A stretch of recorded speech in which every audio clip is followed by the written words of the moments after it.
ಅಕ್ಷರವ ಲೇಖಕ್ಕೆ ತರ್ಕತವಾದಕ್ಕೆ ಮಿಕ್ಕ ಓದುಗಳು ತಿರುಪಗೆ ಮೋಕ್ಷಕ್ಕೆ ಎರಡು ಅಕ್ಷರವೇ ಸಾಕೆಂದು ಸರ್ವ ಮಲ್ಟಿಪಲ್ ಫೀಲ್ಡ್ಸಲ್ಲಿ ಎಂಟರ್ಪ್ರಿನರ್ ಆಗಿದ್ದಾರೆ. ಫೇಸ್ಬುಕ್ಕಲ್ಲಿ ಒಂದು ಫೆಮಿಲಿಯರ್ ಫೇಸ್ ಅಂತಲೇ ಹೇಳ್ಬೋದು. ಕನ್ನಡನ ಬೆಳೆಸೋಣ ಅನ್ನೋದಕ್ಕಿಂತ ಕನ್ನಡನ ಬಳಸೋಣ ಅನ್ನೋದು ನನ್ನ ಮುಖ್ಯ ಒಂದು ಉದ್ದೇಶ. ಎಥಿಕ್ಸ್ ಆ್ಯಂಡ್ ಪ್ರಿನ್ಸಿಪಲ್ಸ್ ಅಂತ ನಾವು ಏನು ಹೇಳ್ತೀವಿ, ಆ ಎಥಿಕ್ಸ್ ಪ್ರಿನ್ಸಿಪಲ್ಸ್ ಬರೀ ಭಾಷಣಕ್ಕೆ ಮಾತ್ರ ಅಲ್ಲ. The age of 17 you got 1000 watches order, first order ನಿಮಗೆ ಸಿಕ್ಕಿದೆ. HMT ಫ್ಯಾಕ್ಟ್ರಿ ಕಟ್ಟಿದ್ದು ನಮ್ಮ ತಂದೆಯವರು, ಮೇಜರ್ ಬಿಲ್ಡಿಂಗ್. ಮುಖೇಶ್ ಅಂಬಾನಿಯವರು ಕಳಿಸಿದೆ, ಒಂದು ವಾರದಲ್ಲಿ ರಿಪ್ಲೈ ಬಂತು. ಅವರ PA ಈನಾ ಶೇರ್ ಸರ್ನೀಸ್ ಅವರು ಒಂದು ರಿಪ್ಲೈ ಕಳಿಸರು. ಈ ಭಾರತದಲ್ಲಿ ಕಾಣುವಂಥ ಯಾವುದೇ ಗಡಿಯಾರ ಕೂಡ ಸಂಪೂರ್ಣವಾಗಿರುವಂಥ ಭಾರತೀಯ ಕಾಂಪೊನೆಂಟ್ಸ್ ಇಂದ ಮಾಡಿರುವಂಥದ್ದಲ್ಲ. ಅದು ಚೈನಾ ಜಪಾನಿಂದ ಮೂವ್ಮೆಂಟ್ಸ್ ಬರುತ್ತೆ. ಬಿಸ್ನೆಸ್ ಬಗ್ಗೆ ಕಲಿಬೇಕು, ಬಿಸ್ನೆಸ್ಸಲ್ಲಿ ಗ್ರೋ ಆಗಬೇಕು. I should be a entrepreneur. Small aircraft ಕೂಡ ಬರದಲ್ಲಿರುವಂಥ ಒಂದು ಬಿಲ್ಡಿಂಗ್ಸ್ ಇವತ್ತು ಕೂಡ ಈ ಕರ್ನಾಟಕದಲ್ಲಿ ನಿಂತಿದೆ ಅಂತ ಹೇಳಿದ್ರೆ ಅದು that is because of JK constructions work. Pharma foods idea ಯಾಕೆ ಬಂತು, ಎಲ್ಲಿಂದ ಬಂತು? ನೆಕ್ಸ್ಟ್ ಬರುವಂತಹ ಆಹಾರ ಕ್ಷಾಮಕ್ಕೆ ಪೂರ್ವ ಸಿದ್ಧತೆ ಅಂತ ಹೇಳ್ಬೋದು. ರೈತರು ಕೈ ಮುಗಿತೀವಿ, ಅನ್ನದಾತರು ಅಂತ ಹೇಳಿ, ಆದರೆ ನಾವು ಅವ್ರಿಗೆ ವಾಪಸ್ ಏನು ಕೊಡ್ತಾ ಇದ್ದೀವಿ ಅನ್ನೋದು ಪ್ರಶ್ನೆ ಬಂತು. ಸಿರಿಧಾನ್ಯದಲ್ಲಿ ಎಲ್ಲವೂ ಕೂಡ ಸಿರಿಧಾನ್ಯ ಅಲ್ಲ.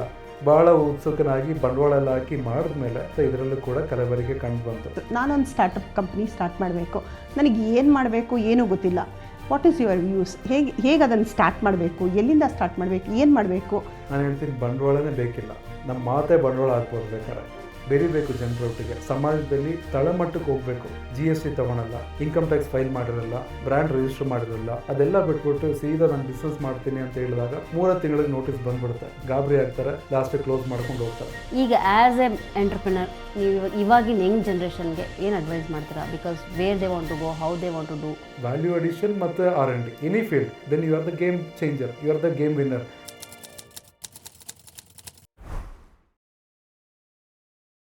ನಮಸ್ಕಾರ ಎಲ್ಲರಿಗೂ, ವೆಲ್ಕಮ್ ಟು ನಮ್ಮ ಟಾಕ್ಸ್. ನಮ್ಮ ಜೊತೆ ಜಫಿನ್ ಅಂತ, ಹೂ ಇಸ್ ಎ ಮಲ್ಟಿಪಲ್ ಫೀಲ್ಡ್ಸಲ್ಲಿ ಎಂಟರ್ಪ್ರಿನರ್ ಆಗಿದ್ದಾರೆ. He is into pharma foods, JK constructions, ಆಮೇಲೆ ಪ್ರೈಮ್ ವಾಚಸ್. ಸೊ ಈ ಥರ ಮಲ್ಟಿಪಲ್ ಸೆಕ್ಟರ್ಸಲ್ಲಿದ್ದಾರೆ. So we wanted to introduce him to ನಮ್ಮ ಟಾಕ್ಸ್. ಅವ್ರ ಎಕ್ಸ್ಪೀರಿಯನ್ಸು, ಅವ್ರ ಬಿಸ್ನೆಸ್ಸು, ಅವ್ರು ಹೆಂಗೆ ಬಂದರು, ಎಲ್ಲಿಂದ ಶುರು ಮಾಡಿದ್ರು, ಸೊ ಸ್ವಲ್ಪ ತಿಳ್ಕೊಂಡ್ರೆ ಯಾರಿಗಾರು ಮೋಟಿವೇಶನ್ ಆಗ್ಬೋದು ಅದಕ್ಕೆ ಸರ್ ನಿಮ್ಮನ್ನು ಕರೆಸಿದ್ದೀವಿ. ತುಂಬ ಖುಷಿ ಆಗ್ತದೆ ನಿಮ್ಮನ್ನು ಕರೆಸಿ ಮಾತಾಡ್ಸೋಕ್ಕೆ. ವೆಲ್ಕಮ್ ಟು ನಮ್ಮ ಟಾಕ್ಸ್ ಸರ್. ಫೇಸ್ಬುಕ್ಕಲ್ಲಿ ಒಂದು ಫೆಮಿಲಿಯರ್ ಫೇಸ್ ಅಂತಲೇ ಹೇಳ್ಬೋದು. ನಾನು ಮೊನ್ನೆ we are on the toes of this thing ಅಂತ ಒಂದು ಪೋಸ್ಟ್ ಹಾಕಿದ ತಕ್ಷಣ ಸೋ ಮೆನಿ ಕಂಗ್ರ್ಯಾಚುಲೇಟ್ ಮಾಡಿದ್ದಾರೆ ನನಗೆ. ವಿ ಆರ್ ವೇಟಿಂಗ್ ಅಂತ. ಹೇಗೆ ನಿಮ್ಮ ಜರ್ನಿ ಸ್ಟಾರ್ಟ್ ಆಗಿದ್ದು? ಮೇಡಮ್, ಪ್ರಯಾಣ ಅಂತ ಹೇಳುವಾಗ ಎಲ್ಲರೂ ಹೇಳ್ತಾರೆ ಒಂದು ಜನನ ಮತ್ತು ಮರಣ ಇದೆ. ಅದ್ರ ನಡುವೆ ಇರುವಂತಹ ಒಂದು ಜೀವನ ಪ್ರಯಾಣದಲ್ಲಿ ನಾವು ನೋಡುವಾಗ ಸಿಂಹಾವಲೋಕನ ಅಂತ ಹೇಳ್ತೀವಿ. ನಾನೀಗ ಕನ್ನಡ ಎಷ್ಟು ಸ್ಪಷ್ಟವಾಗಿ ಮಾತಾಡಬೇಕು ಅಂತೇಳಿ ನಾನು ಹೇಳಬೇಕು, ಅಷ್ಟು ಸ್ಪಷ್ಟವಾಗಿ ಮಾತಾಡೋಕ್ಕೆ ಉಚ್ಚಾರಣೆಯಲ್ಲಿ ನಾನು ಟ್ರೈ ಮಾಡ್ತೀನಿ. ಯಾಕಂತ ಹೇಳಿದ್ರೆ ನನ್ನ ಮಾತೃಭಾಷೆ ಮಲಯಾಳಂ, ಕನ್ನಡ ಅಲ್ಲ. ಸೊ ನಾನು ಎಲ್ಲೇ ಹೋದರೂ ಹೇಳೋದು, ಆದಷ್ಟು ಅಚ್ಚ ಕನ್ನಡದಲ್ಲಿ, ಸ್ವಚ್ಛ ಕನ್ನಡದಲ್ಲಿ ನೀವೆಲ್ಲರೂ ಕೂಡ ಮಾತಾಡಿ ಕನ್ನಡನ ಬೆಳೆಸೋಣ ಅನ್ನೋದಕ್ಕಿಂತ ಕನ್ನಡನ ಬಳಸೋಣ ಅನ್ನೋದು ನನ್ನ ಮುಖ್ಯ ಒಂದು ಉದ್ದೇಶ. ಸೊ 12ನೇ ಶತಮಾನದಲ್ಲಿ ಒಂದು ಸರ್ವಜ್ಞ ವಚನ ಹೇಳ್ತಾರೆ, ಅಕ್ಷರವ ಲೇಖಕ್ಕೆ ತರ್ಕತವಾದಕ್ಕೆ ಮಿಕ್ಕ ಓದುಗಳು ತಿರುಪಗೆ ಮೋಕ್ಷಕ್ಕೆ 2 ಅಕ್ಷರವೇ ಸಾಕೆಂದು ಸರ್ವಜ್ಞ. ಆದರೆ ನಾನು ಯಾವುದೇ ಕಾರ್ಯಕ್ರಮಕ್ಕೆ ಹೋದರೂ ಕೂಡ ನಾನು ಹೇಳೋದು ಮೋಕ್ಷಕ್ಕೆ 3 ಅಕ್ಷರ ಸಾಕು, ಅದು ನಮ್ಮ ಕನ್ನಡ ಅಂತೇಳಿ. ಈ ಒಂದು ಪದ ಬಳಕೆಯಿಂದ ನಾನು ಈ ಒಂದು ಕಾರ್ಯಕ್ರಮನ ಶುರು ಮಾಡುವಂಥ ಸಂದರ್ಭದಲ್ಲಿ ನನ್ನ ಒಂದು ಜೀವನ ಪ್ರಯಾಣ ಯಾವ ರೀತಿ ಇತ್ತು ಅಂತ ಹೇಳಿ ನೀವು ಕೇಳಿದ್ರಿ. ಜೀವನ ಪ್ರಯಾಣ ಎಲ್ಲರೂ ಕೂಡ ಕಷ್ಟ, ಸುಖ, ನಷ್ಟ, ಕಣ್ಣೀರು ಅನ್ನೋದು ಅದು ಒಂಥರ ಬೈ ಬರ್ತೆ ಬಂದ್ಬಿಡುತ್ತೆ. ಅವರು ಒಬ್ಬ ವ್ಯಕ್ತಿ ಬಂದ ತಕ್ಷಣ, ಹೊರಗಡೆ ಭೂಮಿಗೆ ಬಂದ ತಕ್ಷಣ ಅದು ಅರೈವಲ್ ಕಾರ್ಡ್ ಥರ ಬಂದ್ಬಿಡ್ತು ಅದು. ಬಟ್ ಇದೆಲ್ಲ ಒಂದು ಪ್ಯಾಕೇಜು ನಮ್ಮ ಒಂದು ಕುಟುಂಬದಲ್ಲಿ ಎಲ್ಲರಿಗೂ ಕೂಡ ಅನ್ವಯಿಸೋದು. ಅದನ್ನು ಯಾವ ರೀತಿ ಜಯಿಸ್ಬೋದು, ಯಾವ ರೀತಿ ಅದನ್ನು ಮುಂದೆ ತಗೊಂಡು ಹೋಗ್ಬೋದು ಅನ್ನೋದಕ್ಕೂ ಒಂದು ಪ್ರಶ್ನೆಗಳಿರುತ್ತೆ. ಆವಾಗ ನಾವು ಜೀವನದಲ್ಲಿ ನಾವು ವ್ಯವಹಾರ ಮಾಡೋದಾಗಿರಲಿ, ಜೀವನ ಮಾಡೋದಾಗಿರಲಿ, ಸಮಾಜದ ದೃಷ್ಟಿಯಲ್ಲಿ ಯಾವ ರೀತಿ ನಾವು ಇರಬೇಕು, ಸತ್ಯನ ಮಾತಾಡಬೇಕು, ನ್ಯಾಯವಾಗಿರಬೇಕು, ನೀತಿಯ ದಾರಿಯಲ್ಲಿ ಇರಬೇಕು. ಅದಾದಮೇಲೆ ಎಥಿಕ್ಸ್ ಆ್ಯಂಡ್ ಪ್ರಿನ್ಸಿಪಲ್ಸ್ ಅಂತ ನಾವು ಏನು ಹೇಳ್ತೀವಿ, ಆ ಎಥಿಕ್ಸ್ ಪ್ರಿನ್ಸಿಪಲ್ಸ್ ಬರೀ ಭಾಷಣಕ್ಕೆ ಮಾತ್ರ ಅಲ್ಲ, ನಮ್ಮ ಜೀವನಕ್ಕೂ ಕೂಡ ಅಳವಡಿಸ್ಕೊಳ್ಬೇಕಾಗಿರುವಂಥ ಮುಖ್ಯ ಉದ್ದೇಶ. ಇದನ್ನೆಲ್ಲ ನಾನು ಬಾಲ್ಯಕಾಲದಿಂದ ನನ್ನ ತಂದೆ ತಾಯಿ ಮುಖಾಂತರವಾಗಿ ನೋಡಿ ಬೆಳೆದಿರೋ ಕಾರಣದಿಂದ ನಾನು ಮಾಡುವಂಥ ವ್ಯವಹಾರದಲ್ಲಾಗಿರ್ಬೋದು, ನಾನು ಸಮಾಜದಲ್ಲಿ ಜೀವನ ಮಾಡುವಂಥ ಸಂದರ್ಭದಲ್ಲಿ ಇದು ಯಾವುದನ್ನು ಕೂಡ ನಾನು ಮನಸ್ಸಲ್ಲಿ ಇಟ್ಕೊಂಡು ಅದನ್ನು ನಾನು ಬೇರೆ ರೀತಿಯಲ್ಲಿ ಯೂಸ್ ಮಾಡೋಕ್ಕಾಗಲ್ಲ. ನಾವು ಈ ಕರ್ನಾಟಕಕ್ಕೆ ಬಂದಿರೋದು, ನಾವು ಕೆಲಸ ಹುಡ್ಕೊಂಡು ನಮ್ಮ ತಂದೆಯವರು ಏನೋ ಒಂದು ಸಂಪಾದನೆ ಮಾಡಬೇಕು ಅಂತ ಬಂದಿಲ್ಲ, ಅವ್ರನ್ನ ಬೈ ಫೋರ್ಸ್ ಕರೆಸ್ಕೊಂಡಿರೋದು. HMT ಫ್ಯಾಕ್ಟ್ರಿ ಕಟ್ಟಿದ್ದು ನಮ್ಮ ತಂದೆಯವರು, ಮೇಜರ್ ಬಿಲ್ಡಿಂಗ್. ಸೊ ಬೆಂಗಳೂರಲ್ಲಿ ಮತ್ತು ತುಮಕೂರಿನಲ್ಲಿ. ತುಮಕೂರು HMT ಕಟ್ಟಲಿಕ್ಕೆ ಅಂತ ಹೇಳಿ ಕರೆದಾಗ ಅವರಿಗೆ ಒಂದು ಕಾಂಟ್ರಾಕ್ಟ್ ಮಾಡ್ತೀರಾ ಅಂತೇಳಿ ಬೈ ಫೋರ್ಸ್ ಕರ್ಸ್ಕೊಂಡಿದ್ದು. ಏನಕ್ಕೆ ಫೋರ್ಸ್ ಕರ್ಸ್ಕೊಂಡಿದ್ದು ಅಂತ ಹೇಳಿದ್ರೆ, ನೀವು ಬಂದರೆ ಸುಮಾರು ನಮಗೆ ಮಿಲಿಯನ್ಸ್ ಆಫ್ ರುಪೀಸ್ ನಮಗೆ ಲಾಭ ಆಗುತ್ತೆ ಕಂಪನಿಗೆ. ಯಾಕಂದರೆ ಬೇರೆ ಯಾರೆಲ್ಲ ಈ ಕಾಂಪಿಟೇಟರ್ಸ್ ಇರ್ತಾರೆ ಅವರು ಕೊಟೇಶನ್ ಹಾಕೋದ್ರಿಂದ ನೀವು ಬಂದರೆ ನಮಗೆ ಉಳಿತಾಯ ಆಗುತ್ತೆ ಅಂತೇಳಿ ಆ ರೀತಿಯಲ್ಲಿ ತುಮಕೂರಲ್ಲಿ ಬಂದು ತುಮಕೂರಲ್ಲಿ ಸ್ಟೇ ಆಗಿ ನಮ್ಮ ಶಿವಕುಮಾರ ಸ್ವಾಮೀಜಿಗಳು ಕೂಡ ನಮ್ಮ ತಂದೆಯವ್ರನ್ನ ಭಾಳ ಅಲ್ಲಿ ಮಠಕ್ಕೆ ಕರೆಸ್ಕೊಂಡು ಶ್ಲಾಘಿಸ್ತಾ ಇದ್ರು ಅವ್ರು ಮಾಡುವಂಥ ಕೆಲಸ. ನೋ ಸರ್ಚ್ ಅನ್ನೋವಂಥ ಪಾಸು ನಮ್ಮ ತಂದೆಯವ್ರಿಗೆ ಮಾತ್ರ HMT ಸಿಕ್ಕಿತ್ತು. ಆ ರೀತಿಯಲ್ಲಿ ತುಮಕೂರಿನಲ್ಲಿ ಹುಟ್ಟಿ ಬೆಳೆಯೋಕ್ಕೆ ನನಗೆ ಈ ಒಂದು ಅವಕಾಶ HMT ಫ್ಯಾಕ್ಟ್ರಿಯಿಂದ ಸಿಕ್ತು. ಆದರೆ ಒಂದು ದೇವರ ಒಂದು ಮಹಾ ಉದ್ದೇಶ ಇದ್ರ ಹಿನ್ನೆಲೆಯಲ್ಲಿತ್ತು ಅಂತ ಹೇಳೋಕ್ಕೆ ಇಷ್ಟಪಡ್ತೀನಿ. ಸೊ ನಿಮ್ಮದು ಚೈಲ್ಡ್ಹುಡ್ ಹೆಂಗಿತ್ತು, ನಿಮ್ಮ ಸ್ಟಡೀಸ್? ಬಿಕಾಸ್ ನಾನು ನೋಡಿರೋ ಪ್ರಕಾರ at the age of 17 you got 1000 watches order, first order ನಿಮಗೆ ಸಿಕ್ಕಿದೆ. ಅದು ಶುರು ಮಾಡಬೇಕು ನಿಮ್ಗೆ ಯಾಕೆ ಅನ್ನಿಸ್ತು? ಎಲ್ಲಿಂದ ಶುರು ಮಾಡಿದ್ರಿ?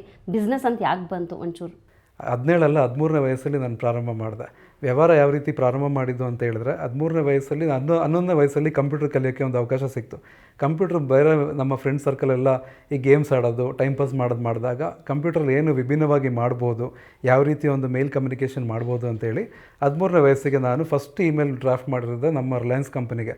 ಮುಖೇಶ್ ಅಂಬಾನಿಯವ್ರಿಗೆ ಕಳಿಸಿದೆ. ಒಂದು ವಾರದಲ್ಲಿ ರಿಪ್ಲೈ ಬಂತು. ಅವರ PA ಈನಾ ಶೇರ್ ಸಬ್ನೀಸ್ ಅವರು ಒಂದು ರಿಪ್ಲೈ ಕಳಿಸೋರು, ನಿಮಗೆ ವಾಚ್ ಆರ್ಡ್ರು ಕೊಡ್ತೀವಿ, ಸ್ಯಾಂಪಲ್ ಮಾಡಿ ಕಳಿಸಿ ಅಂತ. ಭಾಳ ಎಕ್ಸೈಟೆಡ್ ಆಗಿದೆ. ಯಾಕಂತ ಹೇಳಿದ್ರೆ ಫಸ್ಟು 13 ಇಯರ್ಸ್ ಒಬ್ಬ ಹುಡುಗನಿಗೆ, ಶಾಲೆಯಲ್ಲಿ ಓದ್ತಾ ಇರುವಂಥ ಒಬ್ಬ ಹುಡುಗನಿಗೆ ಈ ಥರ ಮೇಲ್ ಬರ್ತಾ ಅಂತ ಹೇಳಿದಾಗ ನಾನು ತಕ್ಷಣ ನಮ್ಮ ತಂದೆಯವರು ಫೋನ್ ಮಾಡಿ ಭಾಳ ಎಕ್ಸೈಟ್ಮೆಂಟಲ್ಲಿ ಶೇರ್ ಮಾಡಿಕೊಂಡೆ. ಅವರು ಕೂಡ ಪ್ರೋತ್ಸಾಹ ಮಾಡಿದ್ರು. ವಾಚ್ ಕೂಡ ಡೆವಲಪ್ ಆಯಿತು. ಬಟ್ ಆ ಆರ್ಡ್ರ್ ಕ್ಯಾನ್ಸಲ್ ಆಯಿತು.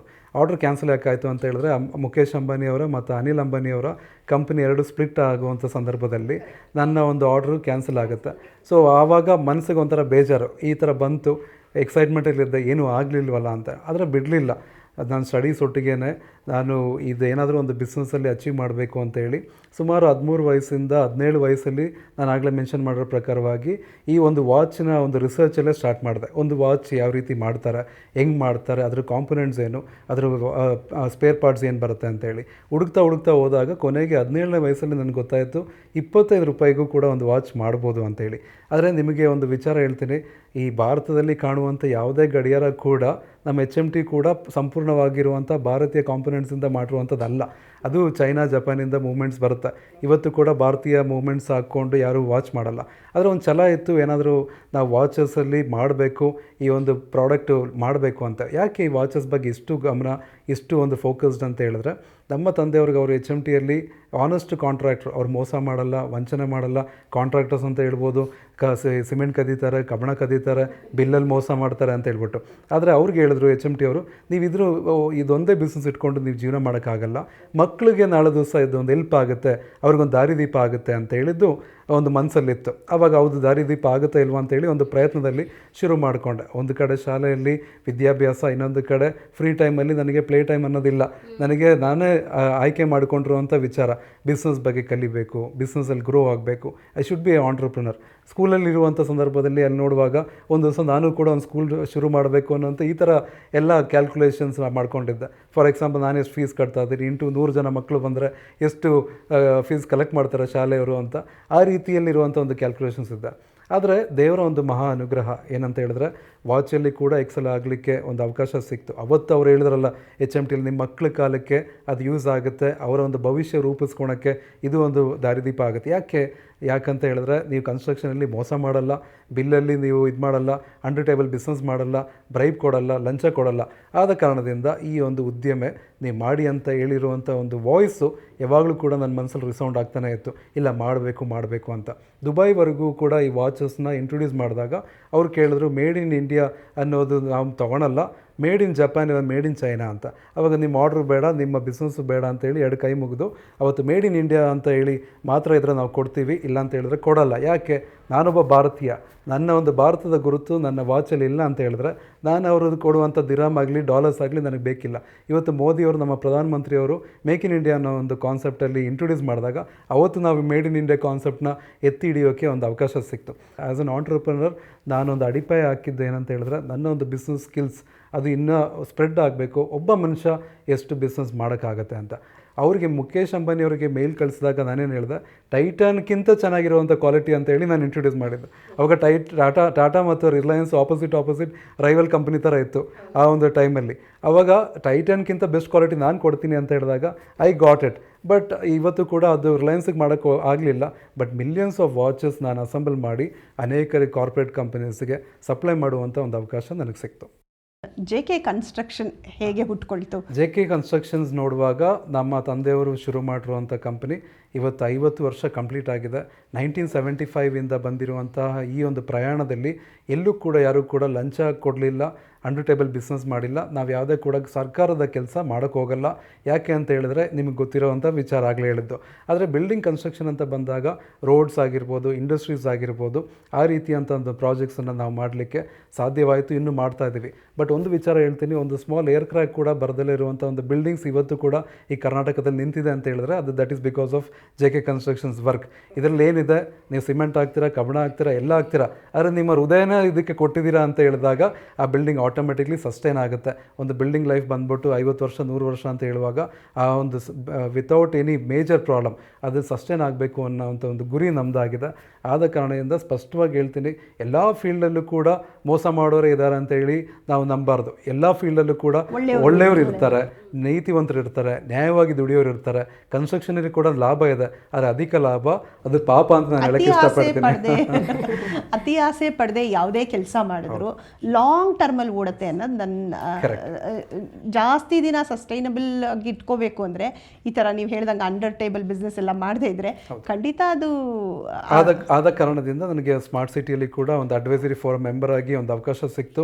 2300 ಕೋಟಿ ಪ್ರಾಜೆಕ್ಟ್ ಅದು ಸ್ಮಾರ್ಟ್ ಸಿಟಿ ಅಂತೇಳಿ ನಾವು ಸೆಂಟ್ರಲ್ ಗೌರ್ಮೆಂಟ್ ಪ್ರಾಜೆಕ್ಟು ಮೋದಿಯವ್ರ ಕನಸು 2014ನಲ್ಲಿ ನಮ್ಮ ಎಲ್ಲ 100 ಸಿಟೀಸನ್ನು ಸ್ಮಾರ್ಟ್ ಸಿಟಿಯಾಗಿ ಮಾಡಬೇಕು ಅಂತೇಳಿ ಅನೌನ್ಸ್ ಮಾಡಿದಾಗ ನನಗೆ ಒಂದು ಅವಕಾಶ ಸಿಕ್ತು. ಆವಾಗ ನಾನು ವಾರ್ಡ್ ವೈಸ್ ಹೋಗಿ ಸ್ಮಾರ್ಟ್ ಸಿಟಿನ ಪ್ರಮೋಟ್ ಮಾಡ್ತಾ ಇರುವಾಗ ಅವ್ರು ಹೇಳ್ತಾಯಿದ್ರು, ನಿಮ್ಮ ಚರಂಡಿ ನಮ್ಮ ಸರಿ ಇಲ್ಲ, ರೋಡ್ ಸರಿ ಇಲ್ಲ ಅಂತ.